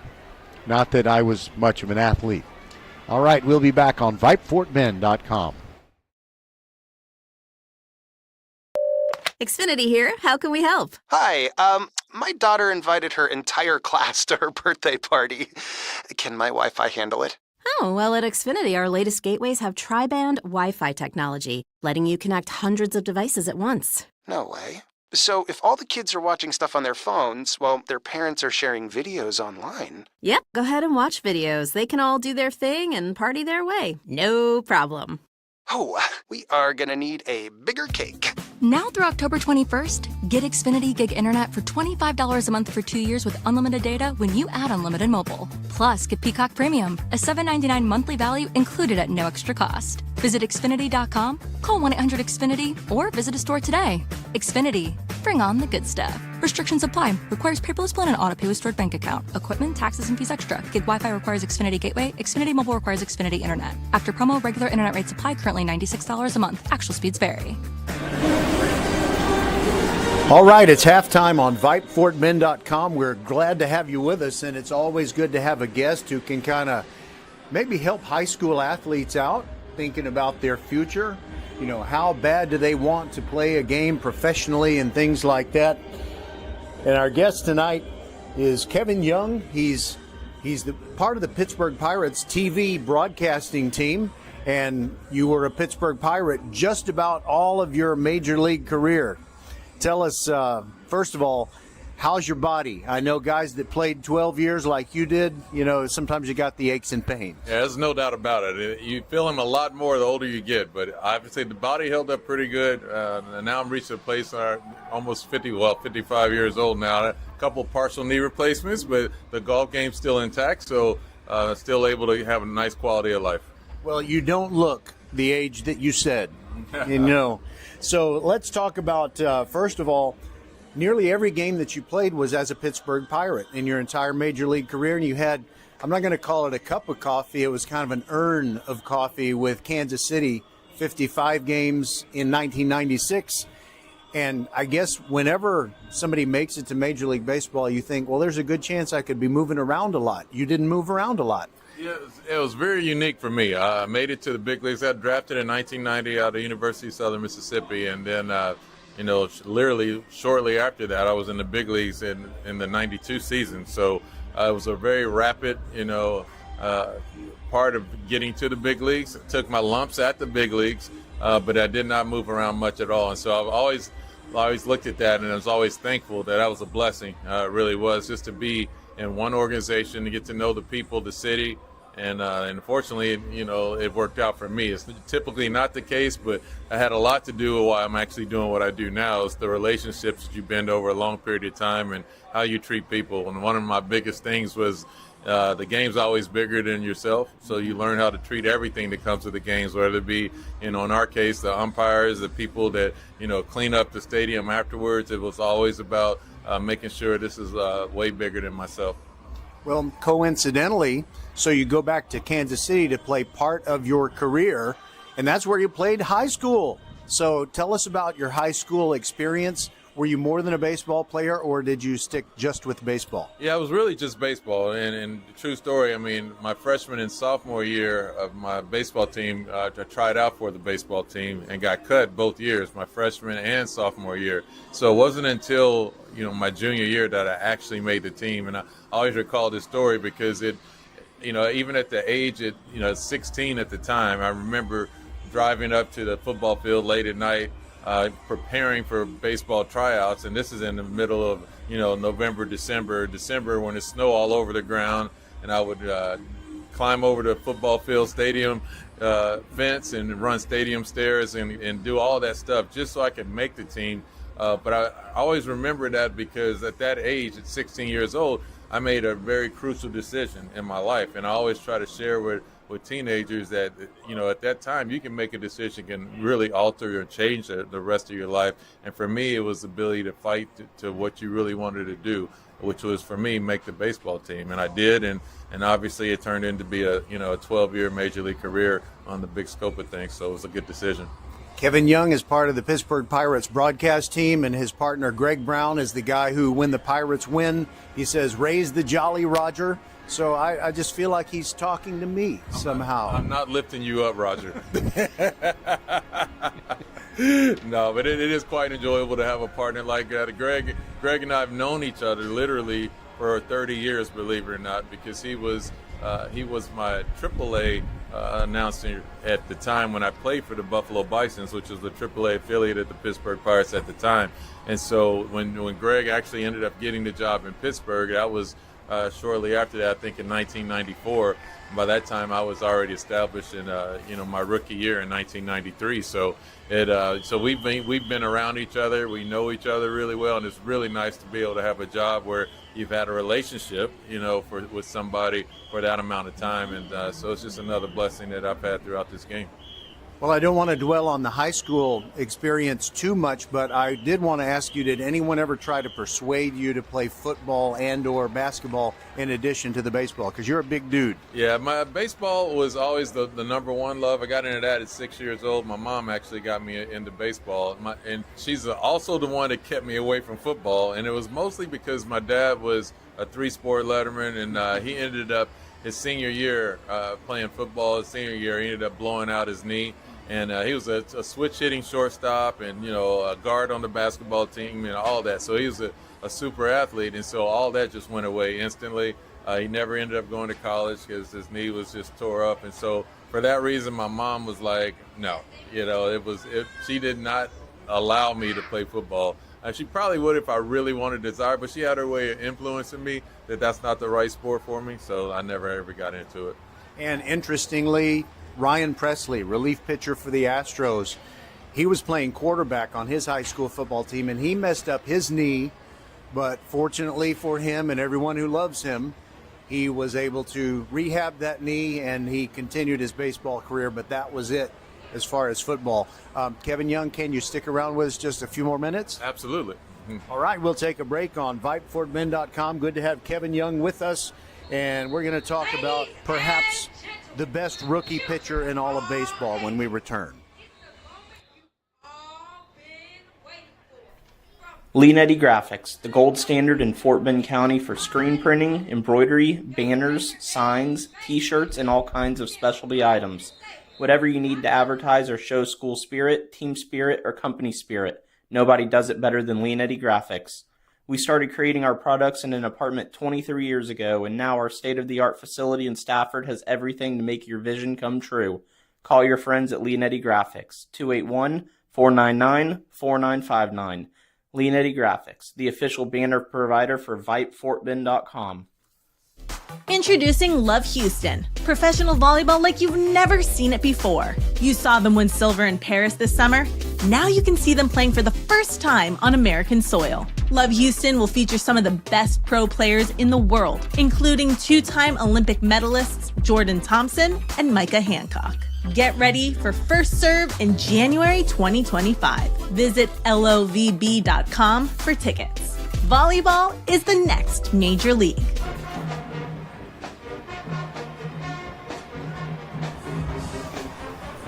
All right, we're back with Kevin Young. He's a former baseball star, 12 years with the Pittsburgh Pirates, and now the Pittsburgh fans get to listen to him all the time on their TV broadcasts.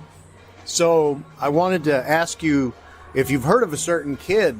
His name is Braylon Payne. He got drafted in the first round, number 17 overall, went to Milwaukee, and Braylon is kind of they say he's a 5-tool player, super fast. But I know you prepare to do the broadcast that you do, and when they get to the majors, then you'll be talking about Braylon Payne, I hope. Yeah, and I look forward to hearing about him and seeing him at that point. I mean, that's always good to hear. You like to see young, talented kids make it to this point, so hopefully I'll get to see him soon.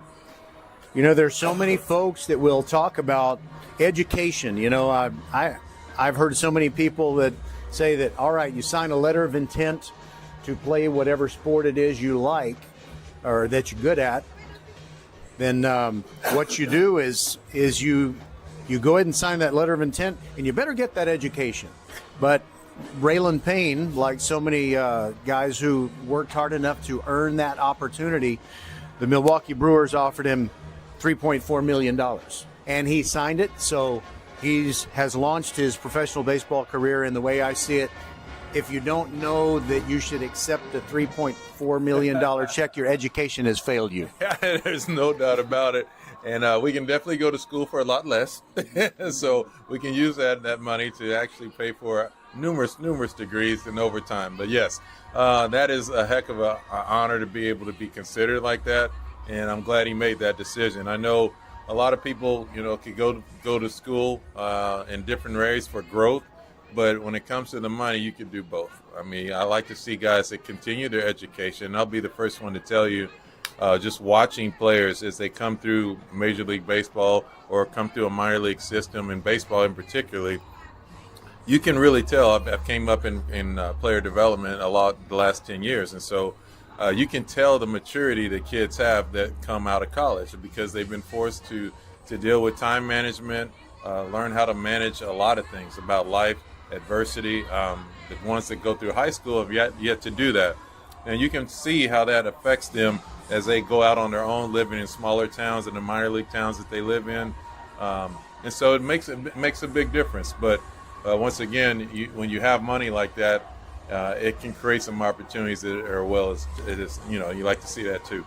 Well, Kevin, speaking of money, it's been a long time since you were at Southern Mississippi, and there was no such thing as NIL at that time, and now you have college athletes, both men and women, in lots of different sports, making a pretty decent chunk of change for playing the sport that they play. Have you ever kind of thought about what it would have been like if you had been able to play at Southern Miss for money, and it would have been okay with the NCAA? You know what? I truly don't. But that's me specifically. I've always tried to live my life with no regrets. I don't live with hypotheticals at all. I always thank God for the blessings that were bestowed upon me at that moment. And that's just me. But, I will say that next generation that's coming now has an opportunity, but just like we said before, it's an opportunity that you need guidance for. I mean, you've had people, make sure you have a mentor or somebody in your life, whether your parents or whoever, and preferably somebody that your parents, along with the professional that's experienced that as well, because a lot of parents aren't used to being able to have that thrust upon them either. So there can be a lot of mismanagement and a thought process behind that. And so you want to continue to grow as an individual, as an athlete, and have that knowledge where you can actually make the right decisions if you're blessed to have that opportunity. Kevin, something about baseball. I mean, I love to see anybody break into the professional ranks, and that's fantastic. But there's something about baseball. I can be watching a game. There's some young man out there, I've never even heard of him, but he goes in, gets that first at bat, or maybe he's making an appearance on the mound, and they cut to his family in the stands, and I get teary every time because I think how many people had to make sacrifices, how many people gave him advice along the way, like you were just talking about. And I mean, there's just nothing like seeing somebody make it to the show. And I wonder, I've always tried to nail down a number, and somebody told me a long time ago, although don't know if it's accurate, 1 out of 25 players who ever gets into professional baseball sees even one day in the majors. Do you think that's about a correct number? Wow, it's probably less than that, to be quite honest. And I mean, it does not happen very often. A lot of guys that are like the top first round picks, you'll see those top 5 rounds usually kind of get an opportunity, but then that number drops off drastically after that. I mean, it drops tremendously. So once again, it's when you're young, you feel like you're in the best shape of your life. You always feel like you're the one that can break that mold, right? But it is a challenge. But that's why I always say it's not about all the noise around you. It's literally about being consistent and being the best version of yourself and pushing yourself on a daily basis. I mean, it's not about, what you do when people are watching. And most importantly, it's about what you do when people aren't watching. And that's why I always revert back to being on those stadium stairs in the middle of the wintertime. Nobody else was out there. But that usually helps you put the right mindset in to accomplish some good goals. Kevin, this is fun. Can we do one more segment? Absolutely. Yeah. Outstanding. Thank you very much, Kevin Young, and the check will be in the mail soon for spending so much time with us here on VypeFortBend.com.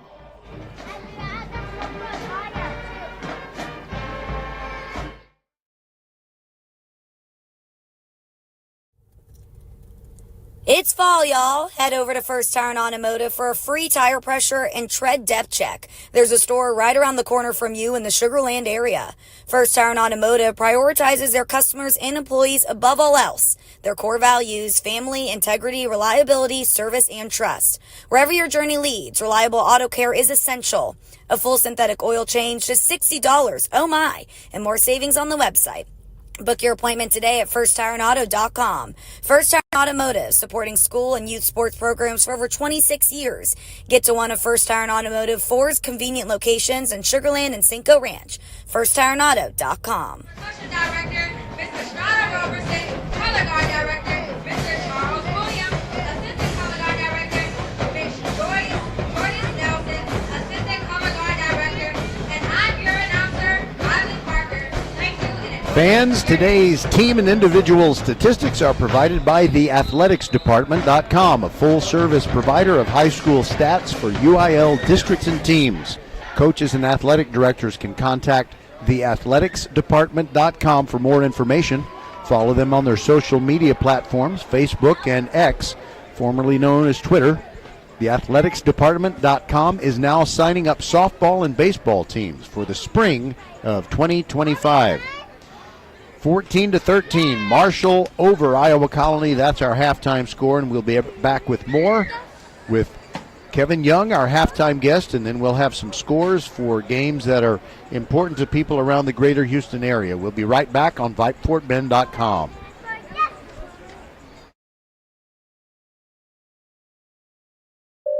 Xfinity here. How can we help? Hi, my daughter invited her entire class to her birthday party. Can my Wi-Fi handle it? Oh, well, at Xfinity, our latest gateways have tri-band Wi-Fi technology, letting you connect hundreds of devices at once. No way.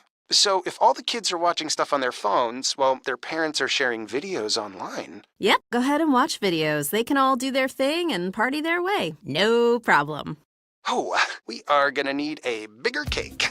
Now through October 21st, get Xfinity Gig Internet for $25 a month for 2 years with unlimited data when you add unlimited mobile. Plus, get Peacock Premium, a $7.99 monthly value included at no extra cost. Visit Xfinity.com, call 1-800-XFINITY, or visit a store today. Xfinity. Bring on the good stuff. Restrictions apply. Requires paperless plan and auto-pay with stored bank account. Equipment, taxes, and fees extra. Gig Wi-Fi requires Xfinity Gateway. Xfinity Mobile requires Xfinity Internet. After promo, regular internet rates apply. Currently $96 a month. Actual speeds vary. We continue our visit with Kevin Young, former Pittsburgh Pirate, and now a broadcaster for the Pittsburgh Pirates. And I hear every ball player knows his career stats. So I just wanted to see, do you know your batting average in your 12 years? At career 258. Exactly. And your OPS? Ooh, don't know that one. 762. Oh, that's not bad. I like that. And one thing I really, really like is your fielding percentage. .998 over at first base. Yeah, that one I do take a lot of pride in because Willie Stargell was a big mentor for me, and I broke all his records in Pittsburgh at first base, so it always made me feel good. Oh, speaking of Willie Stargell, this is not so much about him, but there is something I saw called a documentary, DOCK. Documentary about Doc Ellis and those great Pirates teams, including the 71 team. They beat the Orioles. That actually disappointed me. I was kind of rooting for the Orioles that year when I was 9. But so what do you know about that long ago Pirates team? Amazing. I get to spend a lot of time with the guys that are now still with us. But the ones that have passed as well, I spend a lot of time with them. I do a lot of stuff with the alumni, whether it be fantasy camps or outings together, golf tournaments. And so over the years, I spent a ton load of time with guys, and we've lost a few over the years. Grant Jackson, Rennie Stennett, a lot of those guys have just recently passed over the last 2 or 3 years. And so they're tremendously missed. And obviously Willie Stargell was one, like I said, a big mentor for me. And so he's missed as well. I mean, one of the big ones was Bruce Keeson, who was a coach of mine in Kansas City, a pitching coach. And so it's just so many guys that from that era that I was able to have to consider to be a mentor and a friend. All right. Another statistical thing. How many hits did you have? I'm going to have to go with 1,008 maybe. That sound close? Real close, 1,007. All right, that was close. Oh, they must have took one away from me somewhere. I missed it. I'm sure the official score screwed you over at one point. But how about this? Just a coincidence. Tony Dorsett from the University of Pittsburgh won the Heisman Trophy in 1976, was a rookie with the Cowboys in 77. And you know how many yards he got in his first season? 1,007, exactly the number of hits you had. I will remember that because growing up, my mom grew up in San Antonio, so it forced me to be a Cowboys fan early on in life. So Dallas Cow, I can remember those teams, Roger Staubach, I can remember all those guys. So now I know that it'll stick with me how many yards he rushed for. All right, so they call you the Little Hurt. I didn't realize that you had a nickname. That's a good one. I guess Frank Thomas is even bigger than you. Yeah, he is. Frank was about 6'5", I'm about 6'3", but Frank was built he's a little bit bigger in a lot of different areas. But yeah, that was one that kind of stuck in that. My teammate Al Martin ended up taking it over, and then they just started calling me KY. But that was one that stuck for a little bit. KY. Yeah, just my initials. But trust me, I got a ton load of jokes from that and still do. But Roger, you're in reaching distance right now, so you better not joke with me. Don't worry, I'm not going to do that. Not going to do that. But I do, I'm always interested in how you got into broadcasting. You know, sometimes it's something that a player gets near the end of his career and he aspires to do it. You think it'll be a great idea. And sometimes someone just suggests it and said, you ought to try that. So how did you get into this broadcast booth? I can tell you, Mark Garter, head of our media relations at the time, this is at the end of my career, really, and he just talked, you ever thought about getting involved in it? And I was like, not really. I just want to go and be a dad, you know, because right then my son is about 6 years old, Caleb, and so I did venture back into it. You know, obviously about 10 years later, I got back into player development, and I did that for about 7 or 8 years. And then once that happened, I started transitioning a little bit into some TV, radio, and it was Mark Garter that really got me going in. And I just really appreciated that opportunity, but mostly because the relationships you built. I mean, Pittsburgh is definitely a rich city with a lot of tradition and a lot of relationships throughout the course of it. And so it makes it real easy to be able to be around good people. And how old is your boy now? He's 27 now. Yeah, and then my daughter's 20. So yeah, they have now kind of gotten off the payroll a little bit, but not really. They never do. Yeah, I know what you mean. By the way, my son is also 27. He and his wife are going to bring us our first grandkid in either December or January. And it sounds like being a dad is as big a blessing for you as it's been for me, and my wife and I we're very proud of our boys. You should be, Roger. You'll be a good granddad. Looking forward to hearing about that. All right, Kevin Young, thanks a lot. All right, thank you. I have a new best friend. Well, maybe that's, he's going to forget about this, but thank you very much for being with us. I appreciate it. Thanks for the time. All right, third quarter coming soon. We'll be back on VypeFortBend.com.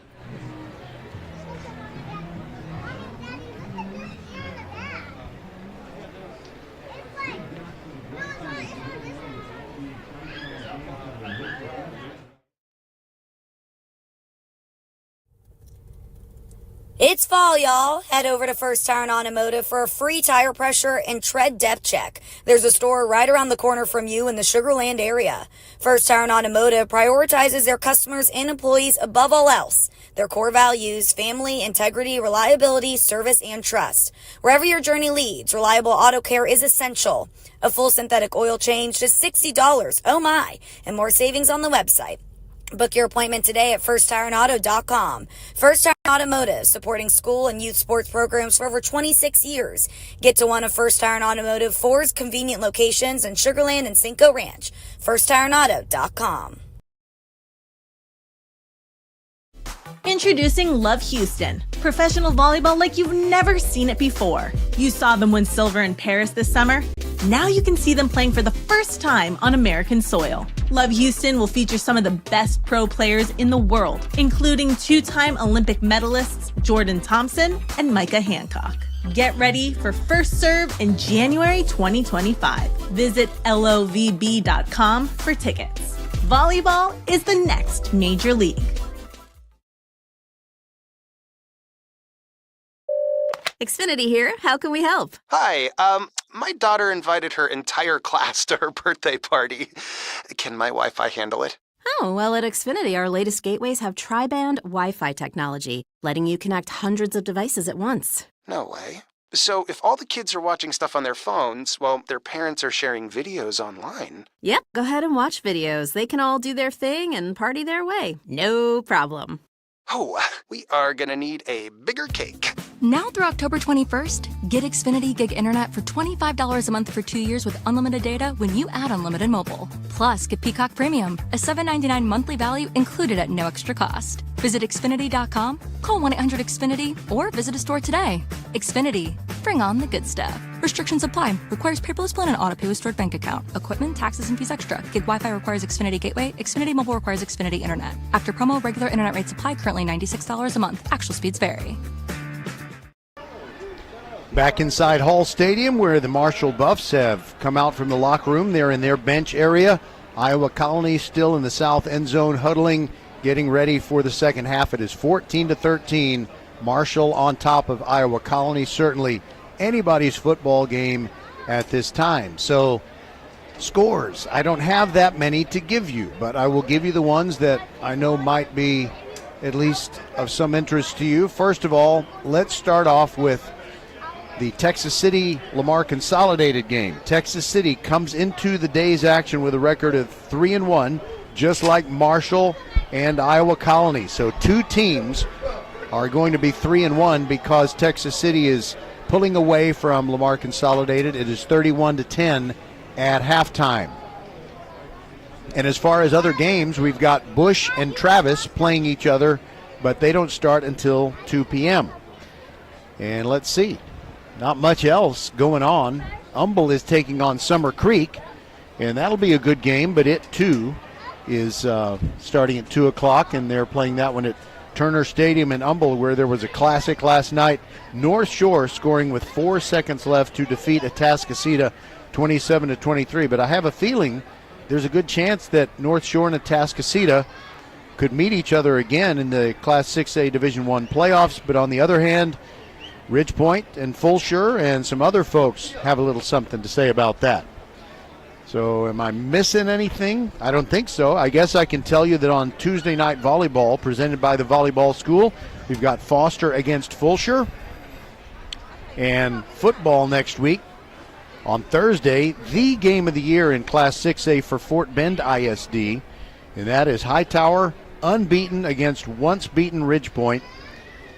And that'll undoubtedly produce the champion and the top seed going into the playoffs for District 21 6A, although no matter who is seeded higher, Ridgepoint's going to go to Division 1 and Hightower will end up in Division 2.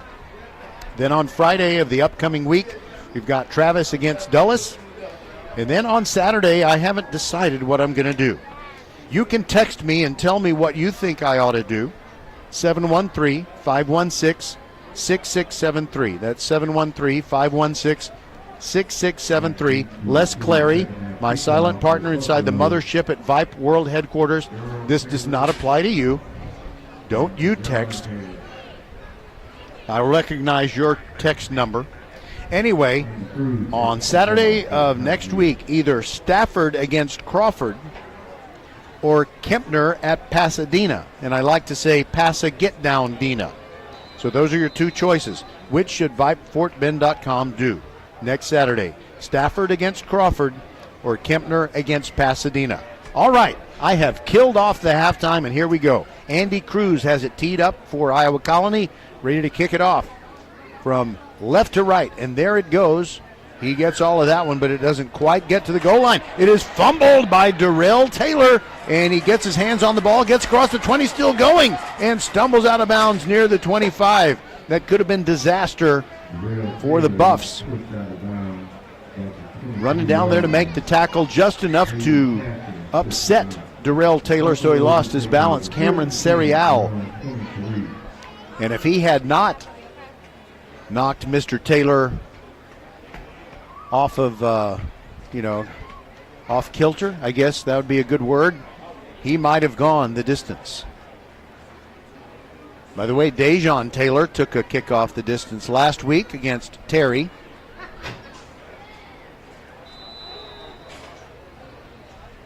First down and 10 from the 23 for the Buffs, who cling to a 14-13 lead. The teams have made their halftime adjustments, and here we go. Caden Johnson sends a man in motion. Little toss sweep, and it is Dejon Taylor cannot get around the pursuit. Outstanding defense by Iowa Colony. Jeremy Garner and also Hayden Caston. I will tell you something. Hayden Caston has really impressed me today. And Dejon Taylor could not turn upfield. He lost a yard. It's second down and 11 from the 22. And if Iowa Colony's defense could produce a 3-and-out, you know their offense would really be inspired when they take the field. Ball on the near hash mark as the Buffs go from right to left. The sun has gone behind a cloud. Caden Johnson takes the snap, fakes to Peyton Long, throws over the middle behind Jacaden Ferguson. Incomplete. It would have been a touchdown. Ferguson was behind everyone. There was press coverage for the entire width of the field, and Ferguson would have taken it to the house, but it was just behind him. And now it's third down and 11 from the 22. Iowa Colony, one sound defensive play from getting off the field. Their three-man defensive front is Michael Howard, Christopher Johnson, and I believe that's Daniel Swinney. Third down and 11.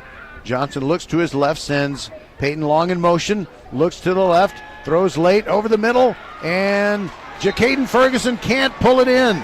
Nice defensive play, broken up by Jarvis Solomon, who already has an interception today, and he reached around and avoided the interference call and pried it out of Jacaden Ferguson's hands. His hand got there about a nanosecond after the ball did. Incomplete. And on that possession, the Buffs gain -1 yards. Should that be plural? -1 yard? I guess it should be singular. And Tamir Williams is going to punt it away.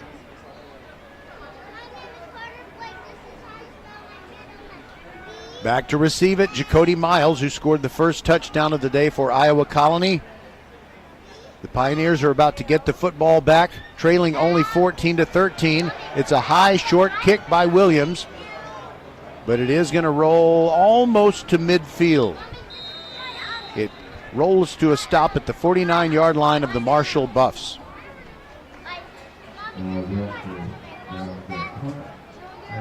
Just a 27-yard punt with no return, and now the Iowa Colony Pioneers go out there. And during the countdown to kickoff show, their coach Ray Garza talked about up-tempo and how they occasionally will just, switch to it real quick just to see what could be the outcome when maybe the other defense isn't ready for it. It is a warm day, and everybody's fresh. They just came out of the locker room. So on 1st and 10 from the Buffs 45, Carson White hands it off, and a run up the middle. There goes the freshman. It is Aaron Tenner, and he picks up 6, takes it down to the 43-yard line of the Marshall Buffs. Second down and 4 coming up. On the play, Terrian Bailey Spates, a run stuffer deluxe for the Marshall Buffs.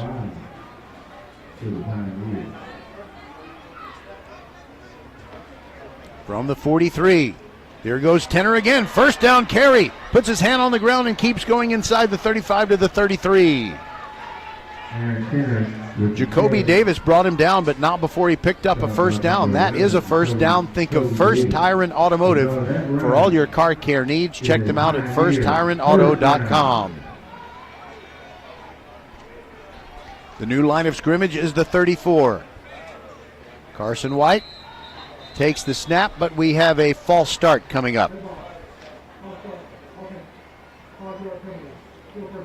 This has been quite a clean game. Both teams executing well and not letting The heat fatigue be an excuse for making unforced errors. Before we get the next play, Adrian Clark L., one of the starting linemen, in fact the starting right tackle for Iowa Colony, has to tie his shoe. He has done that, and now it's first down and 15 from the 39. And they give it to Tenor again. He runs right and tries to jump between tacklers, and he just gets pasted. Absolutely pasted. So it was, let's see, Jacoby Davis hit him high and Lonnie B. Fegans hit him low. No gain, second down and 15. Iowa Colony has not picked up the tempo between plays. Leaving the game is Lewis Johnson. He's replaced by Eric Mosley, so there are two running backs in the backfield. Fake handoff, stepping up in the pocket. Carson White throws it deep near the end zone, and it's incomplete. Over the head of Antoine Martin, and right there, shoulder to shoulder, beautiful defense from Miles Ratcliffe, and that sets up a fourth down and 15, and I wonder, will Iowa Colony possibly go for it? Might they line up in punt formation and then fake it?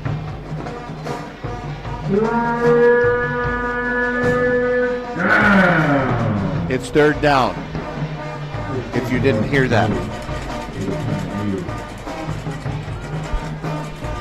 Iowa Colony sends in Denham Barnes, listed as a running back, but he's a slot receiver.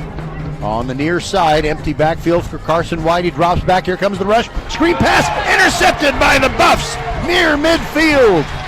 Reaching up and tapping it to himself, Jacoby Davis gets the turnover for the Buffs. The turnovers are now even 1-1, unless you count it as a turnover when the ball goes over on downs. Some people do, some people don't.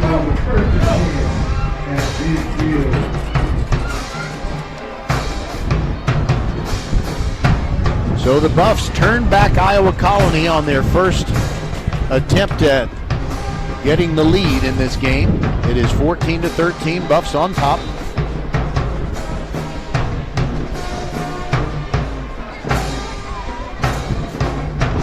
Peyton Long and Darrell Taylor, two running backs in the backfield next to the tall drink-of-water quarterback, Caden Johnson.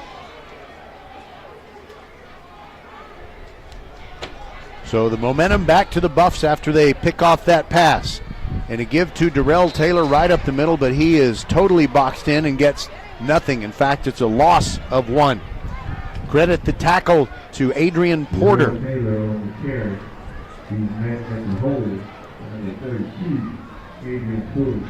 Second down and 11 for the Buffs. We have played 3 minutes in this third quarter, still 14-13. Buffs on top. That was our halftime score. Caden Johnson calls for the snap. Hands it off to Peyton Long, straight up the middle, and he gets nothing. Maybe back to the line of scrimmage. Coming in from the backside, the incredibly quick Hayden Caston. There aren't too many defensive players I've seen this year that have impressed me as much as Hayden Caston.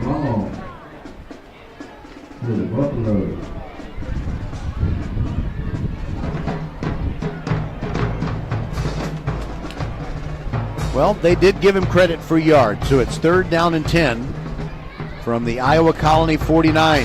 Caden Johnson, play action pass, throws deep down the middle on the post. Jordan Simmons is down there, but it falls incomplete, just beyond his reach. And Jarvis Solomon, who's been great on pass coverage today, was right there with him. And it'll be time for the Buffs to punt. Tamir Williams. We'll see if maybe Iowa Colony tries to put some pressure on Williams to get the punt away.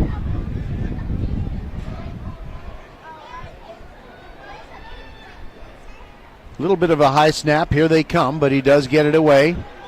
And it's a wobbly kick. Lands short of the 25 and then checks up and goes pretty much nowhere after that. So it comes down to the 27-yard line, and that's it. Just a 22-yard punt. by Tamir Williams. No, they put it at the 26. So give him 23. Sunshine and umbrellas here at Hall Stadium. It was 80 degrees when the game started. 86 now. Thank you to Les Clary inside the mothership at Vype World headquarters, making sure everything sounds good. And Iowa Colony still trailing by 1, 14-13, gets the ball back at their own 26. Carson White looks at the sideline.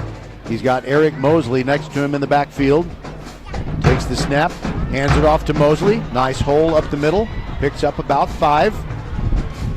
The Buffs defense reacts, and Carl Pelican brings him down. 2nd down and 5 coming up. 2nd down.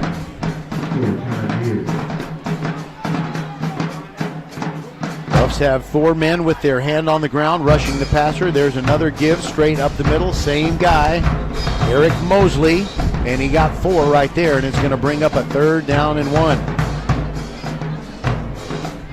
Getting up off the bottom of the pile, Miles Ratcliffe. That run is a 1st down for the Pioneers.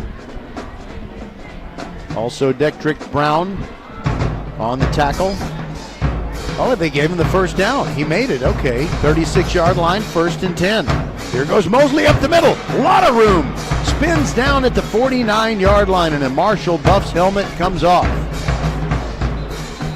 And I think that maybe Mosley fell on the football as Pelican tackled him. He might just have his wind knocked out of him. But we're going to have an injury timeout.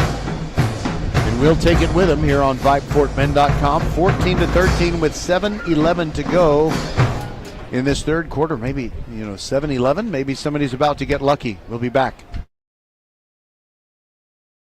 Mark your calendars. Professional volleyball is coming to Houston in January 2025. Led by Houston's newest pro team, Love Houston Volleyball, get ready for non-stop action as some of the world's best players take the court. Featuring Olympic medalists Micah Hancock and Jordan Thompson, Love Houston is ready to compete for the season's 1st championship title. Get your tickets now for this historic 1st season. Visit lovb.com today. Volleyball is the next major league. Today's team and individual stats are provided by theathleticsdepartment.com, a full-service provider of high school stats for UIL districts and teams. Coaches and athletic directors can contact theathleticsdepartment.com for more information. We'll be right back. We are the volleyball school with 3 locations, Katy, the Woodlands, and our newest in Richmond on West Belfort. We have the best developmental volleyball program in Fort Bend. We have the high-level training you need to get on the top club and school teams, and you'll have fun doing it. Our Richmond facility is at 18120 West Belfort. Visit thevolleyballschool.com and come train with us. Carson White faked a handoff, kept the ball, and ran over the left side for a gain of 5. So after that run for a 1st down by Eric Mosley, who made it off the field by himself, it is now 2nd down and 5. I'm sure Iowa Colony is also thinking about what they can do to fatigue the Marshall defense. Fake handoff, White rolls to the right, now he's going to pull it down and run. And he fights forward, gets about 3 yards. And that's going to set up a 3rd and 1 from the 43-yard line of the Buffs. And we've got a Buff on the field kind of stretching his legs out. But that Buff quickly hops up. He's Ashton Lofton. Tenor, it looks like he's going to be the only running back, and they kind of have a jumbo package in there. They're all bunched up. They have 2 defensive linemen, Christopher Johnson and Daniel Swinney, come in, and it's just going to be a tush-push, and the ball comes out. The Buffs are going to get a scoop and score touchdown. This is going to be the easiest scoop and score ever. It is a touchdown for Isaiah Williams. They did the tush push, and the ball came out of there like a wet bar of soap. The quarterback, Carson White, was carrying it, and it squirted out of the other side of the pile, and Isaiah Williams just picked it up, and he never even got to 3/4 speed. He just loped to the end zone from about 55 yards out. By the way, you can see highlights of this game on H-Town High School Sports, hosted by our good friend Todd Freed. It's on CW39. I believe it's scheduled to come on at 9:30 as Tamir Williams adds the extra point. It is up. It is good. Our new score is 21-13. So I always tell people about H-Town High School Sports on CW39. So it's scheduled to come on at 9:30 on CW39 on Saturday night. But if they have a live sporting event, if it gets bumped back, or if they don't get it on the air at 9:30 on Saturday night, not to worry. All you have to do is tune into Space City Home Network, the channel that brings you Astros and Rockets games, and they will always have multiple airings, re-airings of H-Town High School Sports. So you'll see some highlights from this game on that show this week. I'm sure they'll have plenty of highlights of that game between North Shore and Atascocita as well. So the Buffs get a defensive touchdown. They are ahead now today in the turnover category, 2-1. And let's see, for the year, Iowa Colony, cumulatively speaking, is +6 in the turnover category, although they have given up the 2 of them today. And Marshall has improved now to +1.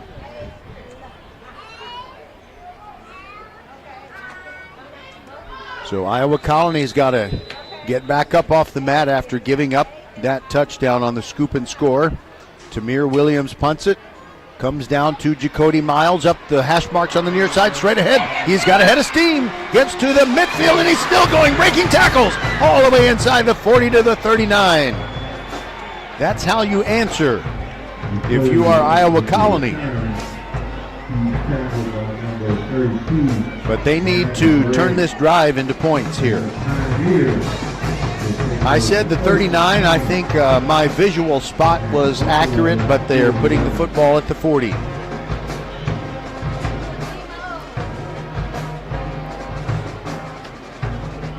So here assembled come the Pioneers. That's a reference to an old song by Queen from A Night at the Opera. Great album.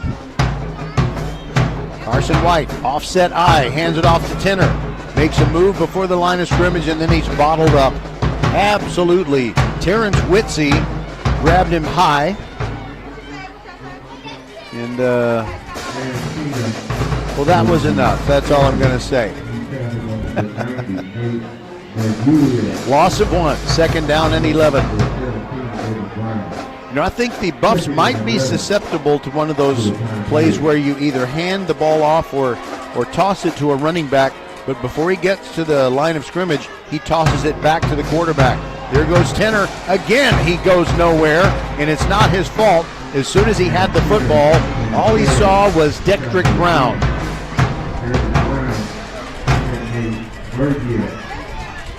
And on the play, Tenner is getting up slowly. 3rd and 12 coming up. Iowa Colony, after that outstanding kick return, has just gone backward for a yard on each of the last 2 plays.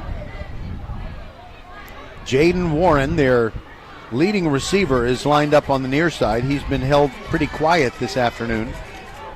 I guess I should say morning and afternoon. We kicked off at 11. We got clouds blocking the sun overhead, and here we go on 3rd and 12. Carson White throws, and it's picked off. Jacaden Ferguson has come in as a DB, and he makes a pick, runs it back past midfield. And we got flags. I think it's going to be grabbing the face mask against Iowa Colony. One of their offensive linemen hustled to make the tackle, Aiden Elizondo. His helmet came off, but so too did Jacaden Ferguson's helmet. And let's check and see what this is all about. There's a flag way back where Jacaden Ferguson intercepted the football. So there might be some hijinks there. Elizondo, by the way, started walking from the Marshall bench area back to the other side, and he just went down. I think he's got cramps, or maybe he's just plain exhausted. He's a big dude. Hot days of football and big dudes sometimes don't mix in a good way. And I'm going to be very much in anticipation of Joel Richards, our referee. He's asking the Marshall coaches if they want to decline a penalty. I think there are 2 penalties, and they'll both be against Iowa Colony. And Marshall's got to decide which one to take.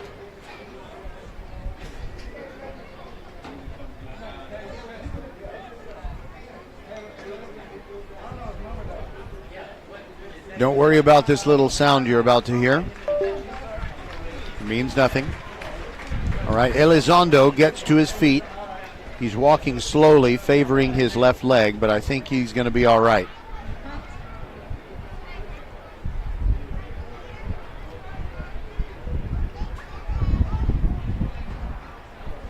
Joel Richards waiting for Elizondo to make it all the way across the field. He's just crossed the far hash marks. And I hope we'll get an explanation on this. It is still, it's still a one-score game. It's 21-13. And the Buffs defense has turned back Iowa Colony for the most part here in the second half.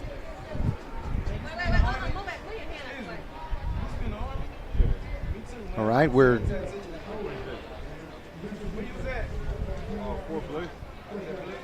wow. It is Iowa Colony football. It was defensive holding. That's how Jacaden Ferguson intercepted the pass. And they looked like they were talking to the Marshall coaches, and I was thinking that, well, okay, well, the Buffs have to decide what penalty to accept. But that was not the case. It was defensive holding.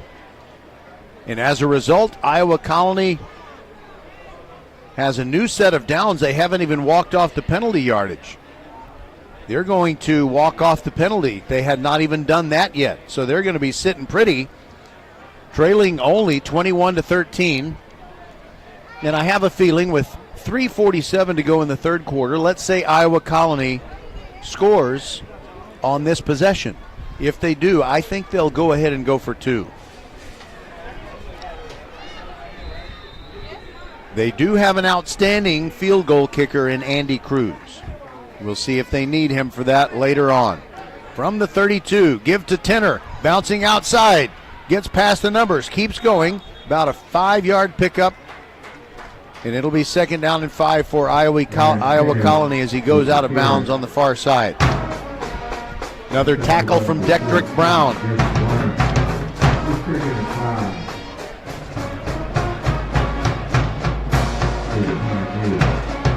Give him 4 yards. It's 2nd down and 6.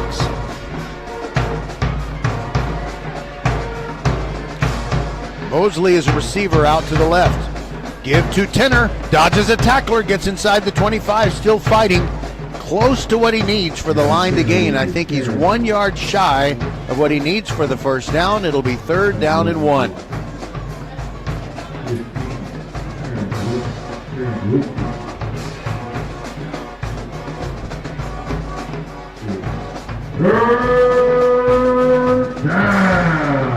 Third down indeed, but no question it's going to be 4 down territory. And there goes Carson White. 1st down and more inside the 20 and runs to the safe haven of the sidelines at the 17-yard line. That moves the sticks. It's a first down. Think of First Tire and Automotive for all your car care needs. Check them out at firsttireandauto.com.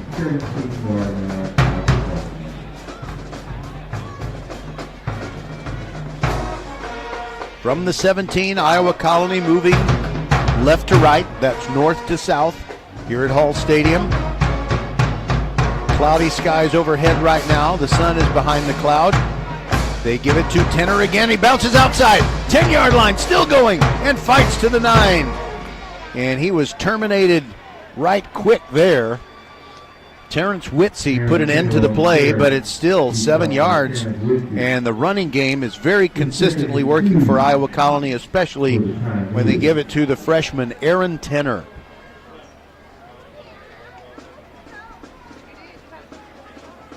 Carson White, the field general. Offset eye, Tenner to his right. Give to Tenner, but a keep. There goes White. Spins down to the 5.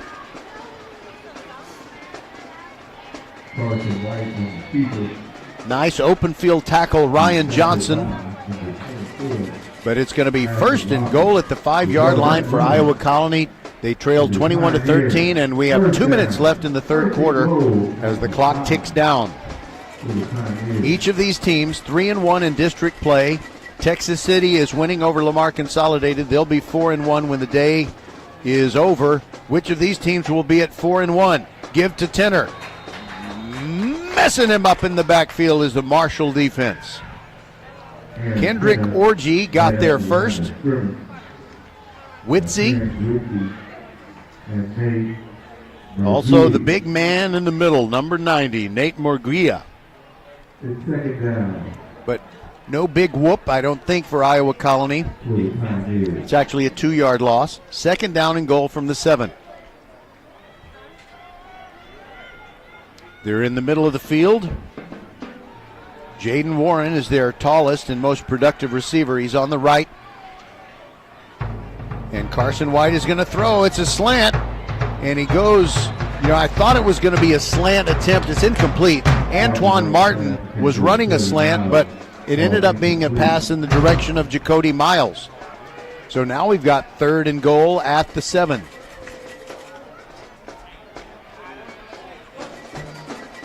And they bring in Denham Barnes as an extra receiver.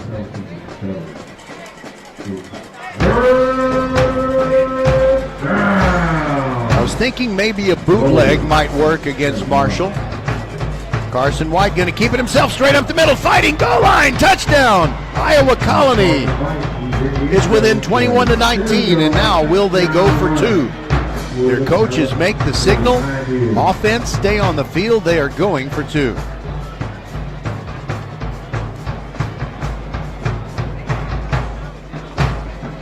And they ask the officials to put it on the left hash mark.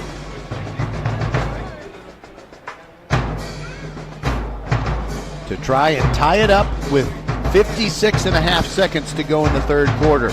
Tenner still the running back. Carson White running to the right, looking, throws a short one, and the 2-pointer is good.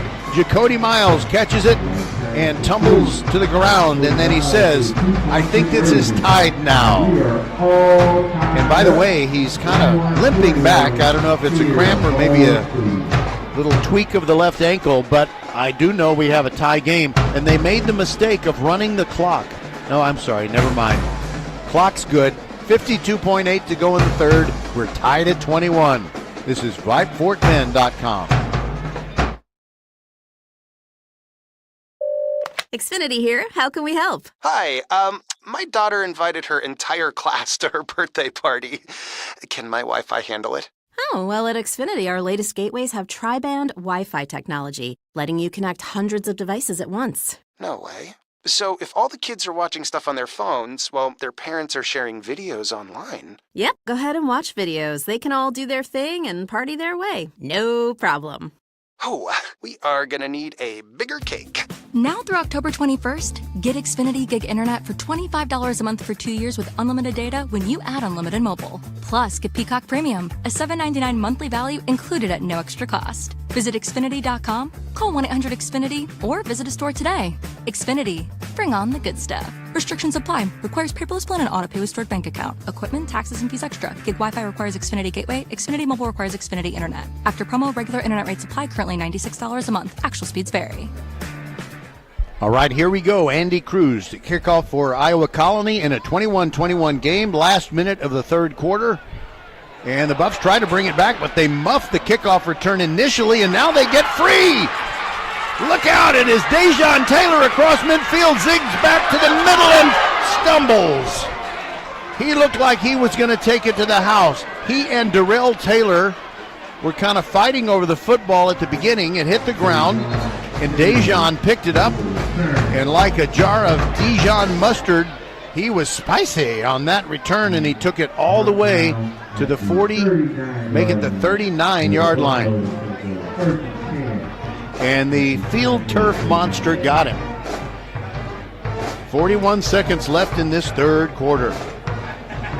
Now the Iowa Colony defense needs to go out there and pick up the special teams. Caden Johnson, quarterback. Peyton Long, the running back, standing to the tall quarterback's right. 4 receivers in the pattern, no tight end. Johnson throws it quickly, and Darrell Taylor drops it. Incomplete on the near side flat, and he might have heard the footsteps of Jeremy Garner. Second down and 10. Buffs don't waste much time snapping it again. Now they throw to the right sideline, and a diving catch for a 5-yard pickup. That's Jakyron Edmonds. It'll be third down and 5. And now the Buffs are playing a little bit faster. Another throw to the right side. First down catch. They needed 5 and a pickup of 6 on the delivery to... Hold on. Okay, it's Jakyron Edmonds again. Nice catch for a 6-yard pickup, and they have a 1st and 10 at the 28.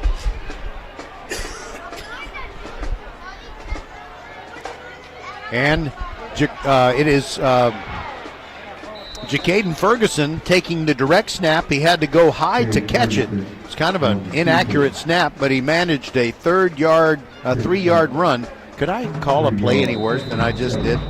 Anyway, Jacaden Ferguson keeping the ball after the high snap, gains 3 yards. It'll be 2nd and 7 when we start the fourth quarter with Marshall at the Iowa Colony 25-yard line. 21-21 is our score. We'll be back on your one and only broadcast home for Fort Bend County High School sports.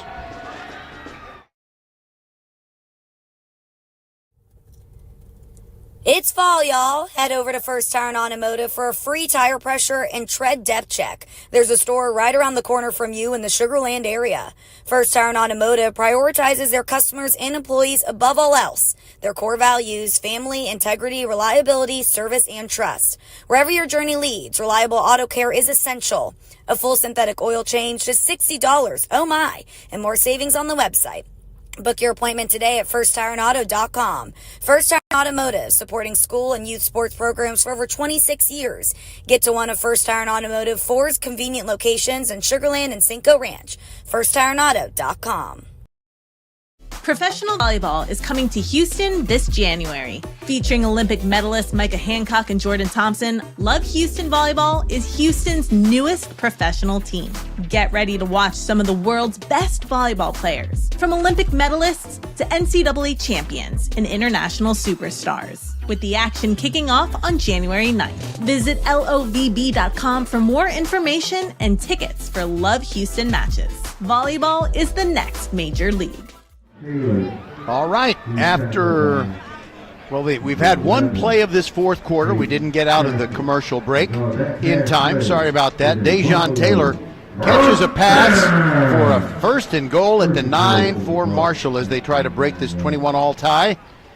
And now Caden Johnson hands it off. There goes Dejon Taylor trying to sweep it wide, but he surrenders territory and he fumbles, and it's recovered by Iowa Colony. Oh, what a dramatic turn of events. Recovery by Zeldon Golden, and he was golden on that play, and the Buffs had a 1st and goal at the 9. They looked like they were sitting pretty in good shape. And Dejon Taylor ran to the right, trying to use his speed to get to the edge and get around the pursuit. But he was hit and fumbled, and Zeldon Golden jumped on it. So Iowa Colony has the football back. And on the play, one of the Buffs was hurt, and it is the ball carrier, Dejon Taylor.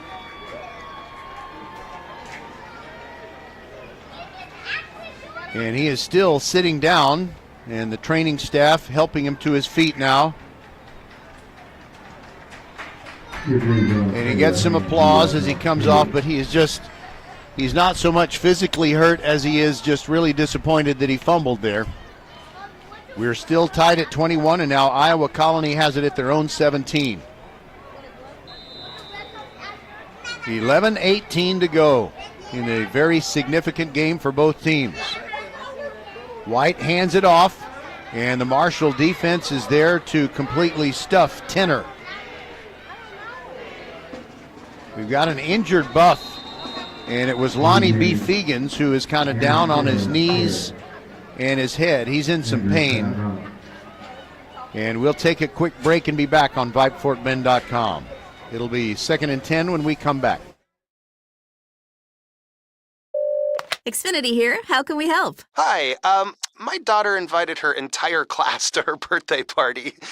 Can my Wi-Fi handle it?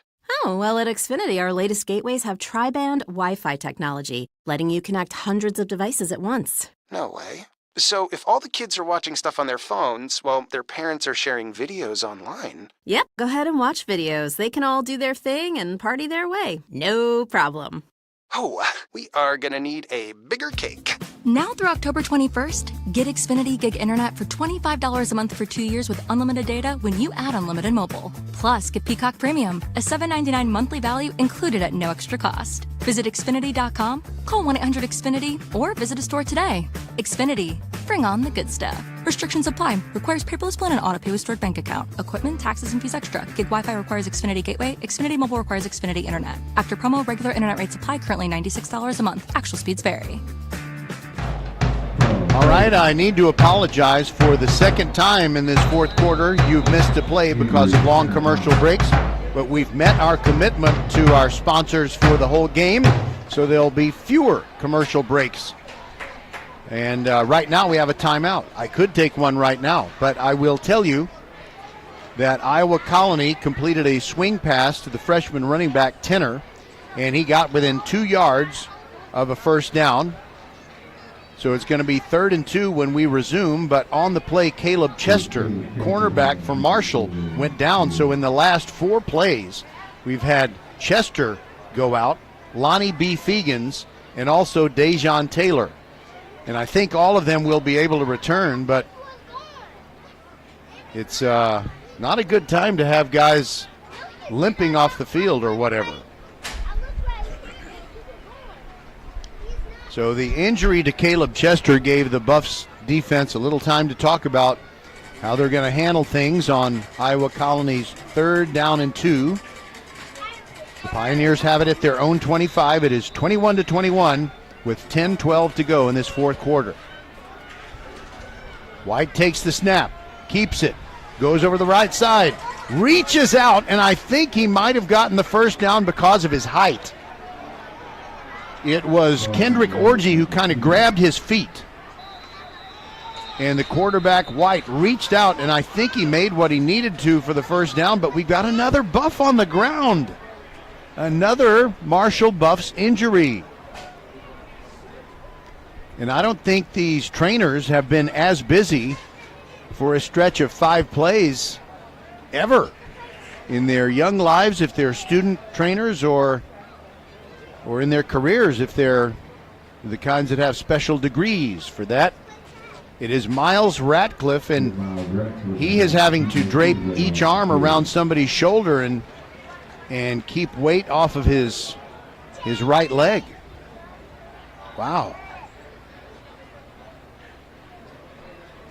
He is just kind of using only his left leg.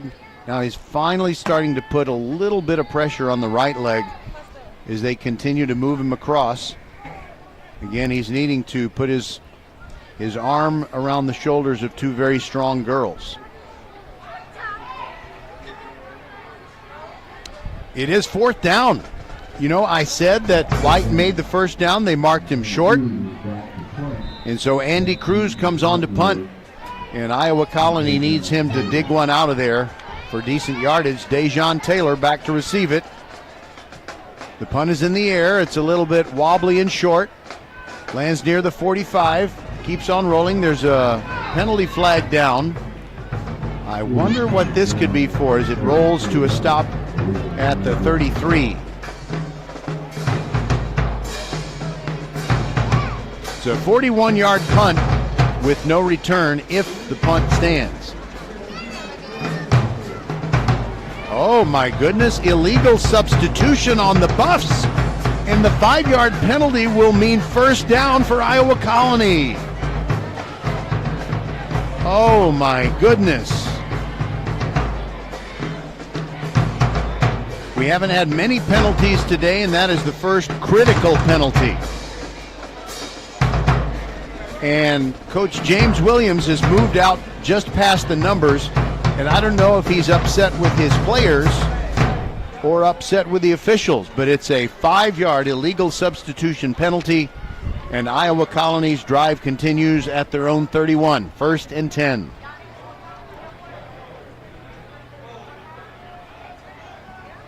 We've got high drama at 1:13 p.m. on Saturday afternoon. Less than 9.5 minutes to go in the game. Carson White starts left, runs it up the middle, and gets a yard, if that. He is stood up by the interior men on the front line for these Marshall Buffs, mainly Lonnie B. Fegans. Yeah, he's back in there. I was concerned for him, but he's all right. It was a 2-yard gain, 2nd down and 8.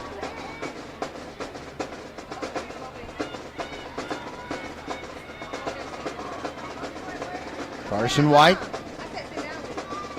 sends a man in motion behind him, and a great 2nd and 3rd effort run from Jacody Miles. Picks up all but one of what he needs for a first down. He advanced it to the 40. So it's going to be 3rd and less than a yard from right there. In fact, Iowa Colony might be saying, you know, let's go back to the future and let's measure it. They're calling for the chain gang. Wait a minute. No, they're not. They moved the ball back. They had it on the Marshall side of the 40-yard line. Then they moved the football back about 2 feet. So they're not going to measure. They don't need to, but it's 3rd down and 1. From their own 40, Iowa Colony. There goes White. And he had to zig and zag in the backfield, and he gets stopped for a loss of 1. Kendrick Orgy and Dietrich Brown in the backfield, clamping down on White. And now it's going to be time for a punt. So after the illegal substitution penalty on the previous play that was a punt 4 downs ago, Andy Cruz has to go back out there again because the Marshall defense did its job. On 4th and 1, Cruz bangs the punt. And it lands near the 20 and then goes out of bounds. 41-yard punt, no return. Andy Cruz.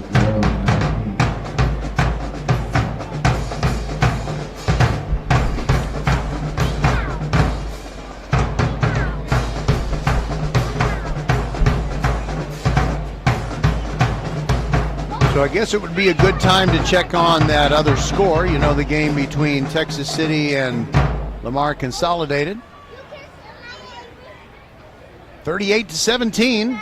I got to say the Mustangs are hanging in there pretty well, but the Stingarees are going to win today's game over at Traylor Stadium, and they will improve to 4-1 in District 9, Class 5A, Division 2.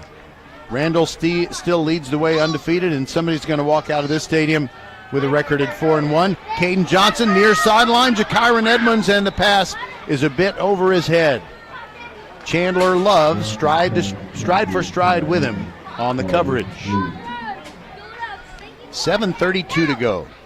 Second down and 10 coming up for the Buffs from their own 19. Second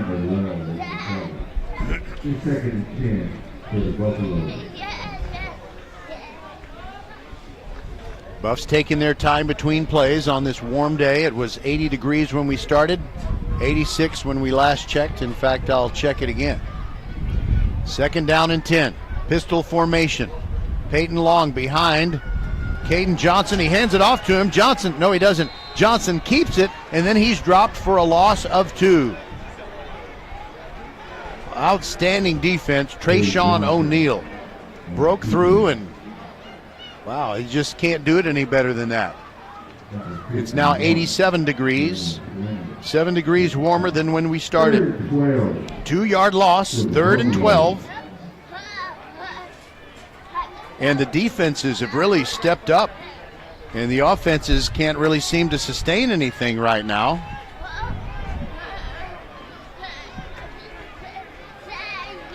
On 3rd and 12, Buffs got to be careful inside their own 20. Caden Johnson fakes it, rolls to his right, throws it up, and the pass is incomplete. Beautiful defense. Marshall fans want defensive pass interference against Macario Brackens, but the call is not forthcoming. Jakyron Edmonds near midfield was the intended receiver, and I'm looking at this game through black and gold glasses. I understand that, and I hope you do too. But I can objectively say I think that was a justifiable non-call. No flag thrown, and it's 4th and 12. Tamir Williams to punt it. The Gunners will be going after Jacody Miles. Good snap. Williams not rushed, but it's a terrible punt. Lands short of the 40, goes out of bounds, and this is going to be a punt of only about 13 yards.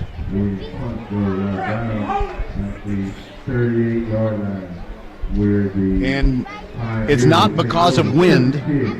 We have a little bit of a breeze, but not much. Well, they really helped him out, I think. They marked the ball at the 38. I think it probably flew out of bounds a little short of that, but Iowa Colony is in Marshall territory, and they have the football in a 21-all game, and this fourth quarter is going by very slow. 6:53 to go in regulation time. White throws one sideways. Nice catch, and a 2 to 3 yard gain for Jacody Miles. He just made a remarkable catch, and I think if he had not, it might have been a backwards pass, and it might have been a free ball. 2-yard pickup, 2nd down and 8. Iowa Colony with the football at the Marshall 36.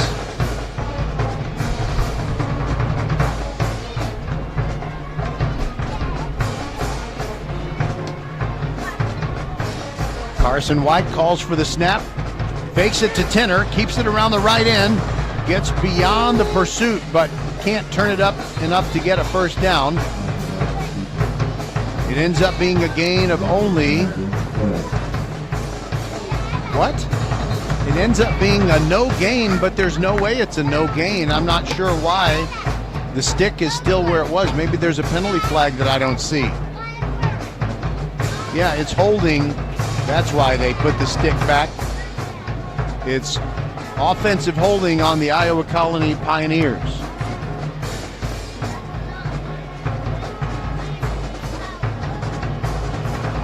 So that'll be a repeat 2nd down, and it backs him up to the Marshall 46,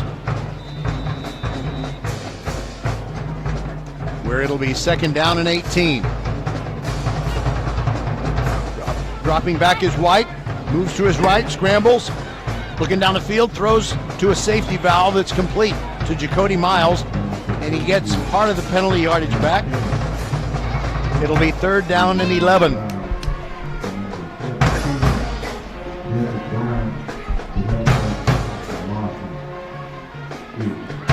Roger Smith along with Les Clary, the silent partner inside the mothership at Vype World headquarters. This 4th quarter brought to you by Hall's Mentholyptus. 3rd down and 11, probably 4 down territory for Iowa Colony. White drops back, steps up in the pocket. Now he's flushed forward, and he fights for 3 yards. That's all he gets. Gets him to the 34-yard line. So now it'll be 4th and 5 for the Pioneers. Slow to get up after making the tackle, Terrence Whitsey of Marshall.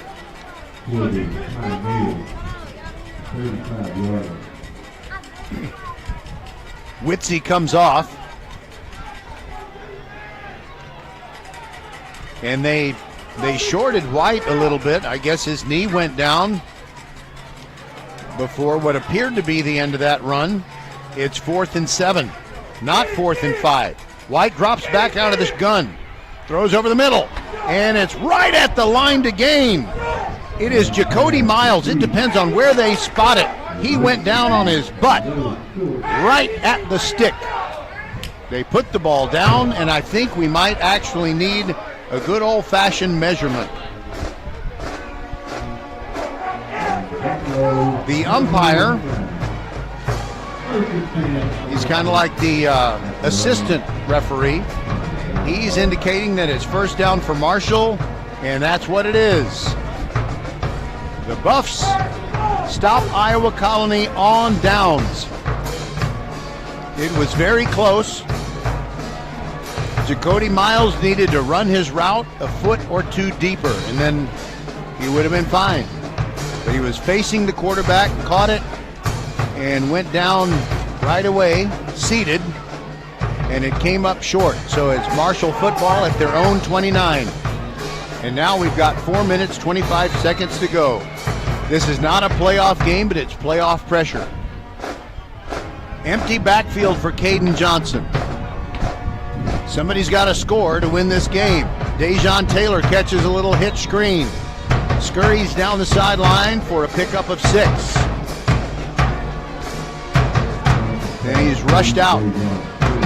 And a guy who's been making his presence felt the entire day, Hayden Caston, with yet another tackle for the Pioneers.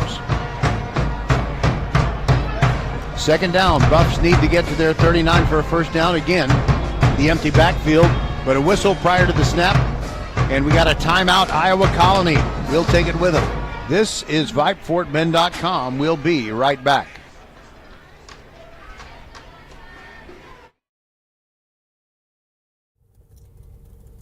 It's fall, y'all. Head over to First Tire and Automotive for a free tire pressure and tread depth check. There's a store right around the corner from you in the Sugar Land area. First Tire and Automotive prioritizes their customers and employees above all else. Their core values: family, integrity, reliability, service, and trust. Wherever your journey leads, reliable auto care is essential. A full synthetic oil change, just $60. Oh my! And more savings on the website. Book your appointment today at firsttireandauto.com. First Tire and Automotive, supporting school and youth sports programs for over 26 years. Get to one of First Tire and Automotive 4's convenient locations in Sugar Land and Cinco Ranch. firsttireandauto.com. All right, Iowa Colony wanted to make sure its defense was organized, and we've got a 2nd down and 5 coming up for the Marshall Buffs. We're in a 21-21 game, 4:18 remaining. This is week 9 of an 11-week season. The Buffs are at Texas City next week. On 2nd and 5, it's a jet sweep. Coming to the near side is Andre Feast. Turns it up, splits tacklers, keeps going, gets across the 40 to the 42, and he's got a 1st down for the Buffs. And his mouthpiece falls out onto the field turf. I hope it doesn't have any little tiny rubber pellets on it for when he puts it back in.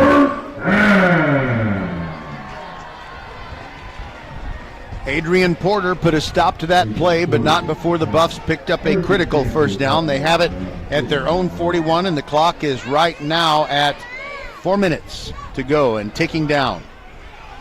Twins receivers on both sides of the formation. Johnson throws it over here to Darrell Taylor, makes a move, gets past one tackler, but then there's a host of Pioneers there waiting for him, including Hayden Caston and also Michael Howard.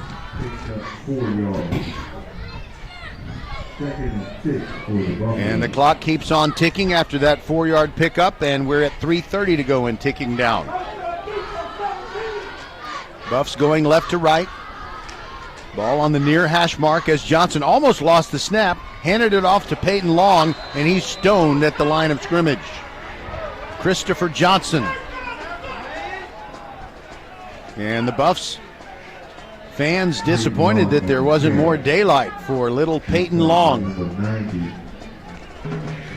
The clock is now at 3 minutes. 3rd down and 6. Iowa Colony still with 2 timeouts, and you wonder if they might use one should the Buffs run it here or do something that keeps the clock going. If they come up short of the first down marker, they need to get to the Iowa Colony 49. Empty backfield. Caden Johnson looks left, throws it, and it is broken up.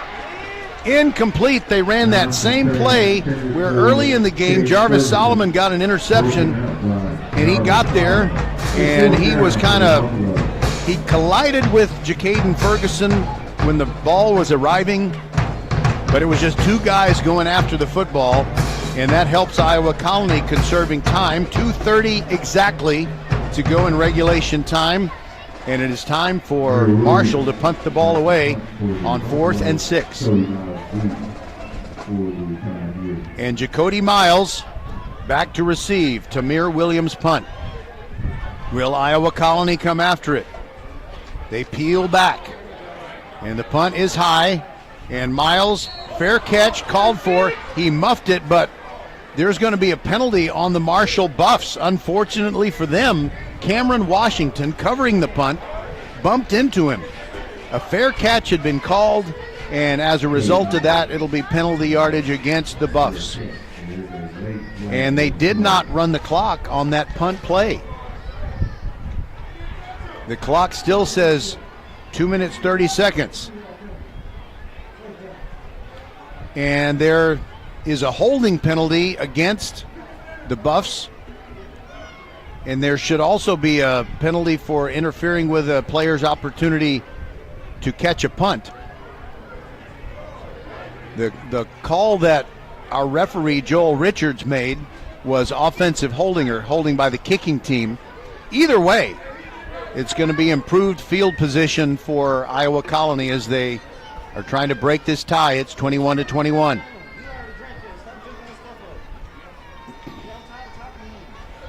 It's a 15-yard penalty against the Buffs, and it's not for the holding by the kicking team. It's for interfering with the ability of Jacody Miles to field the punt.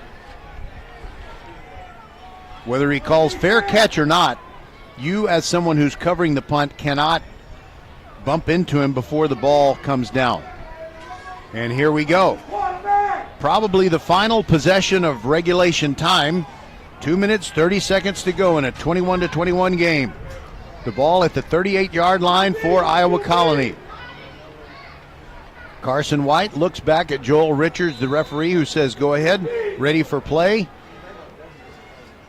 Out of the gun, White hands it off, and there's a running play that doesn't go for much. It is Eric Mosley. He's just surrounded, and the Buffs never actually bring him down, but they do push him back. Lonnie B. Fegans was right there. He did make it back to the line of scrimmage, and it's 2nd and 10. And the clock will be under 2 minutes before Iowa Colony snaps it again. Their main go-to wide receiver is Jaden Warren. He's on the near side. Slot receiver on the far side is Miles. White drops back, Clean pocket, he steps up, throws it deep over the middle, and the receiver goes down, but no flag.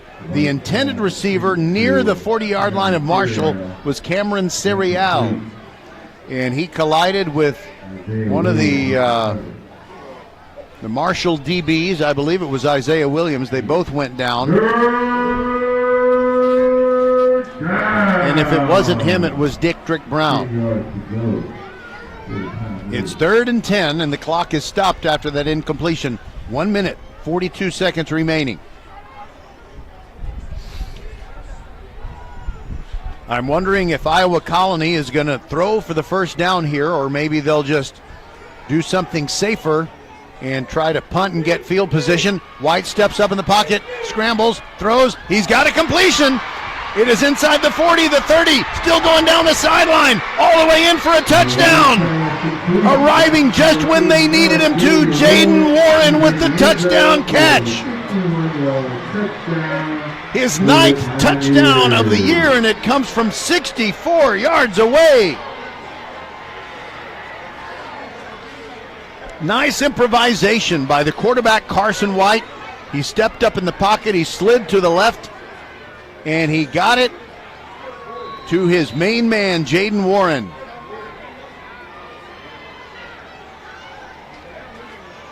Huge touchdown, and Andy Cruz on to add the extra point. His kick is up, his kick is good. It is 28-21, Iowa Colony on top with 1 minute, 31 seconds to go. And the Buffs defense coming off the field with maddening frustration.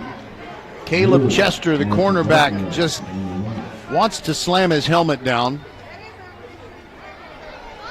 But Marshall's just got to get everything together and score at least 7 points before we get to the end of this game. Offsides by Marshall on the extra point kick. It's declined by Iowa Colony, so it's 28-21.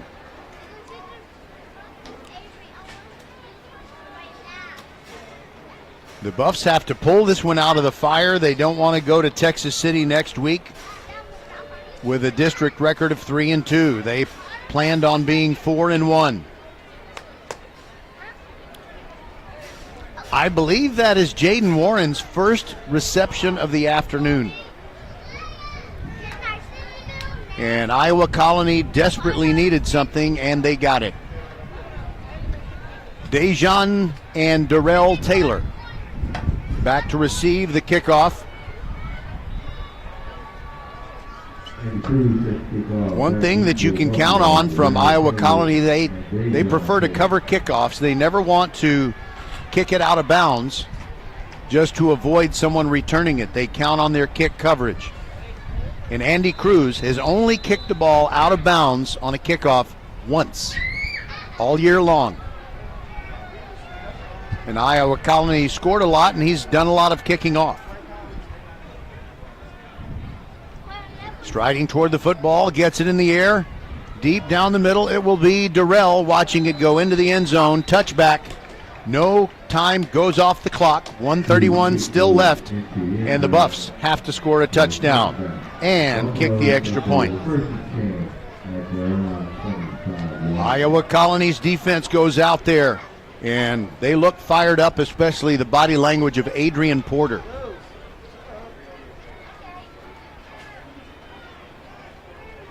It is crunch time. Will the Buffs answer the call? They start this possession with twin receivers on either side of the formation. You've got Caden Johnson, the quarterback, dropping straight back, looking to the far sideline. Incomplete, intended for Andre Feast. Getting there to jar the ball loose just in case it had been a catch was Jarvis Solomon. He's been outstanding in the secondary today for the Pioneers. 2nd down and 10. 1:27 left. Ball still at the Marshall 25. 64-yard touchdown pass to Jaden Warren of these Pioneers. Caden Johnson takes the snap, Half roll to the right, looking to the near sideline. Got a catch. Dejon Taylor steps out at the 35. Right at what he needed for the first down. That'll move the sticks. 1:21 to go. And the clock stopped. Marshall with all 3 timeouts.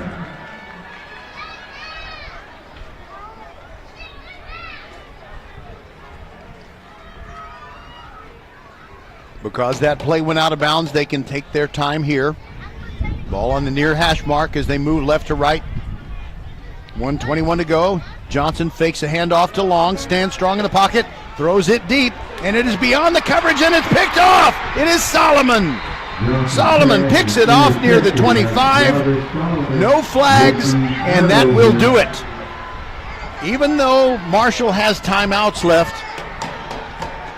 if Marshall possibly gets the ball back, it will be a long way from the goal line and with very little time left. So I guess I shouldn't put this one to bed.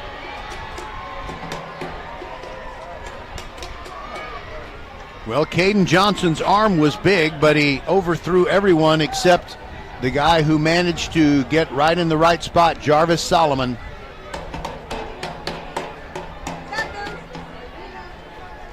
He went out of bounds at the 24. And I don't know if Iowa Colony will go straight into victory formation. They're not going to do that. They will come out in the shotgun. And they might just have keepers with White. He takes the snap, hands it off to Tenner. Tenner breaks through for a gain of 5. And Marshall calls a timeout immediately.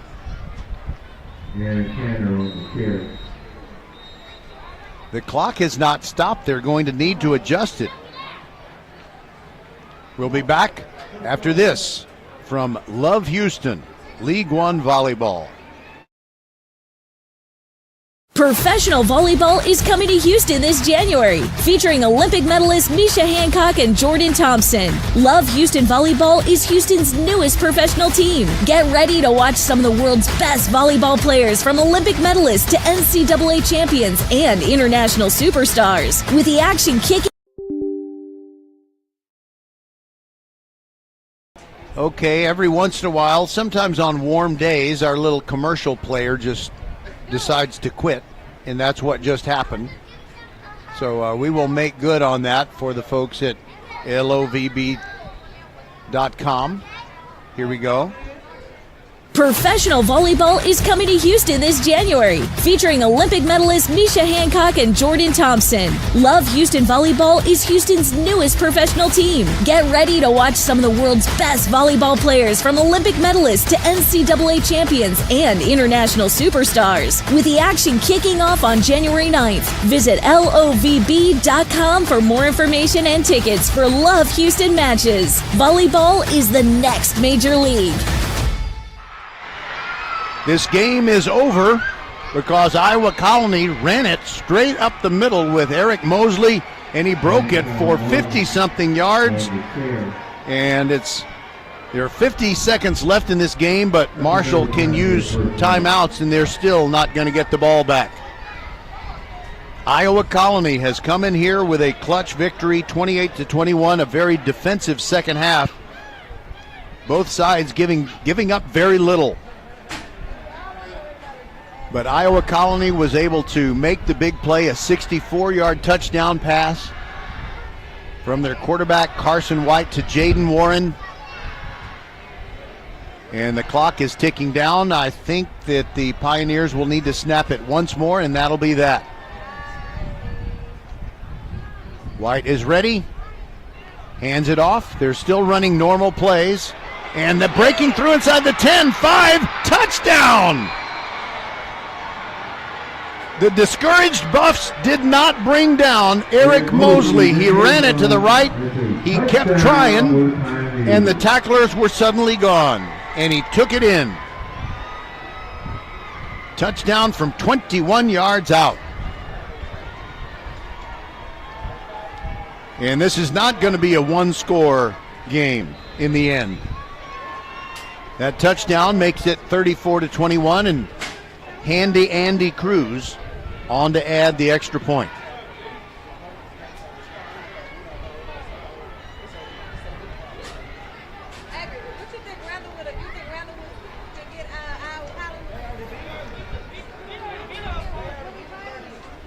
All right, Andy Cruz ready to kick it.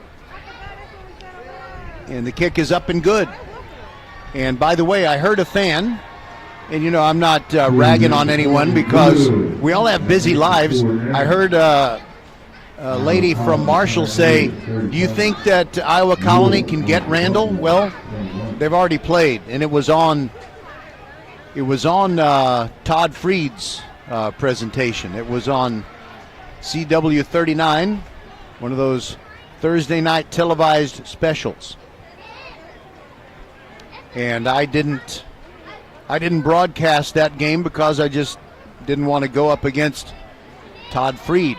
Although earlier in the year when it was Fulshire against Ridgepoint, I did do that ball game. All right, so very disappointed Marshall team, trailing 35-21 now, and that's more than likely going to be the final score. By the way, before I forget, I want to thank Les Clary, the silent partner inside the mothership at Vype World Headquarters, always keeping me in stitches with his texts.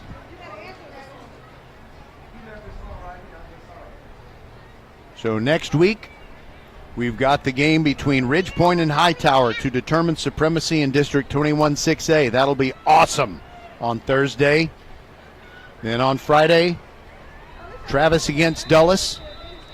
Travis looks like the Tigers are bound for the playoffs. They play Bush today. Don't have any score on that game yet. And then on Saturday next week, it's either Stafford against Crawford or Kempner at Passagit-Down-Dina. Andy Cruz ready. He's going to kick it off to one of the Taylor brothers. Unless it goes into the end zone. Durrell takes it at the 1 yard line, and he laterals it to Dejan, who's pushed out at the 9 yard line. Good job by the kick coverage of Iowa Colony. Absolutely staying at home and making sure that didn't get away from him. Austin Ambery and Bejan Dupati. 8 seconds left in a very disappointing afternoon for the Marshall Buffs.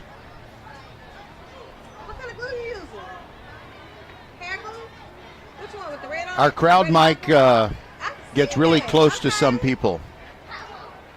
So we offer household hints like what kind of glue to use for something. I don't know what they're talking about. And I think there was a penalty against Marshall on the kick return.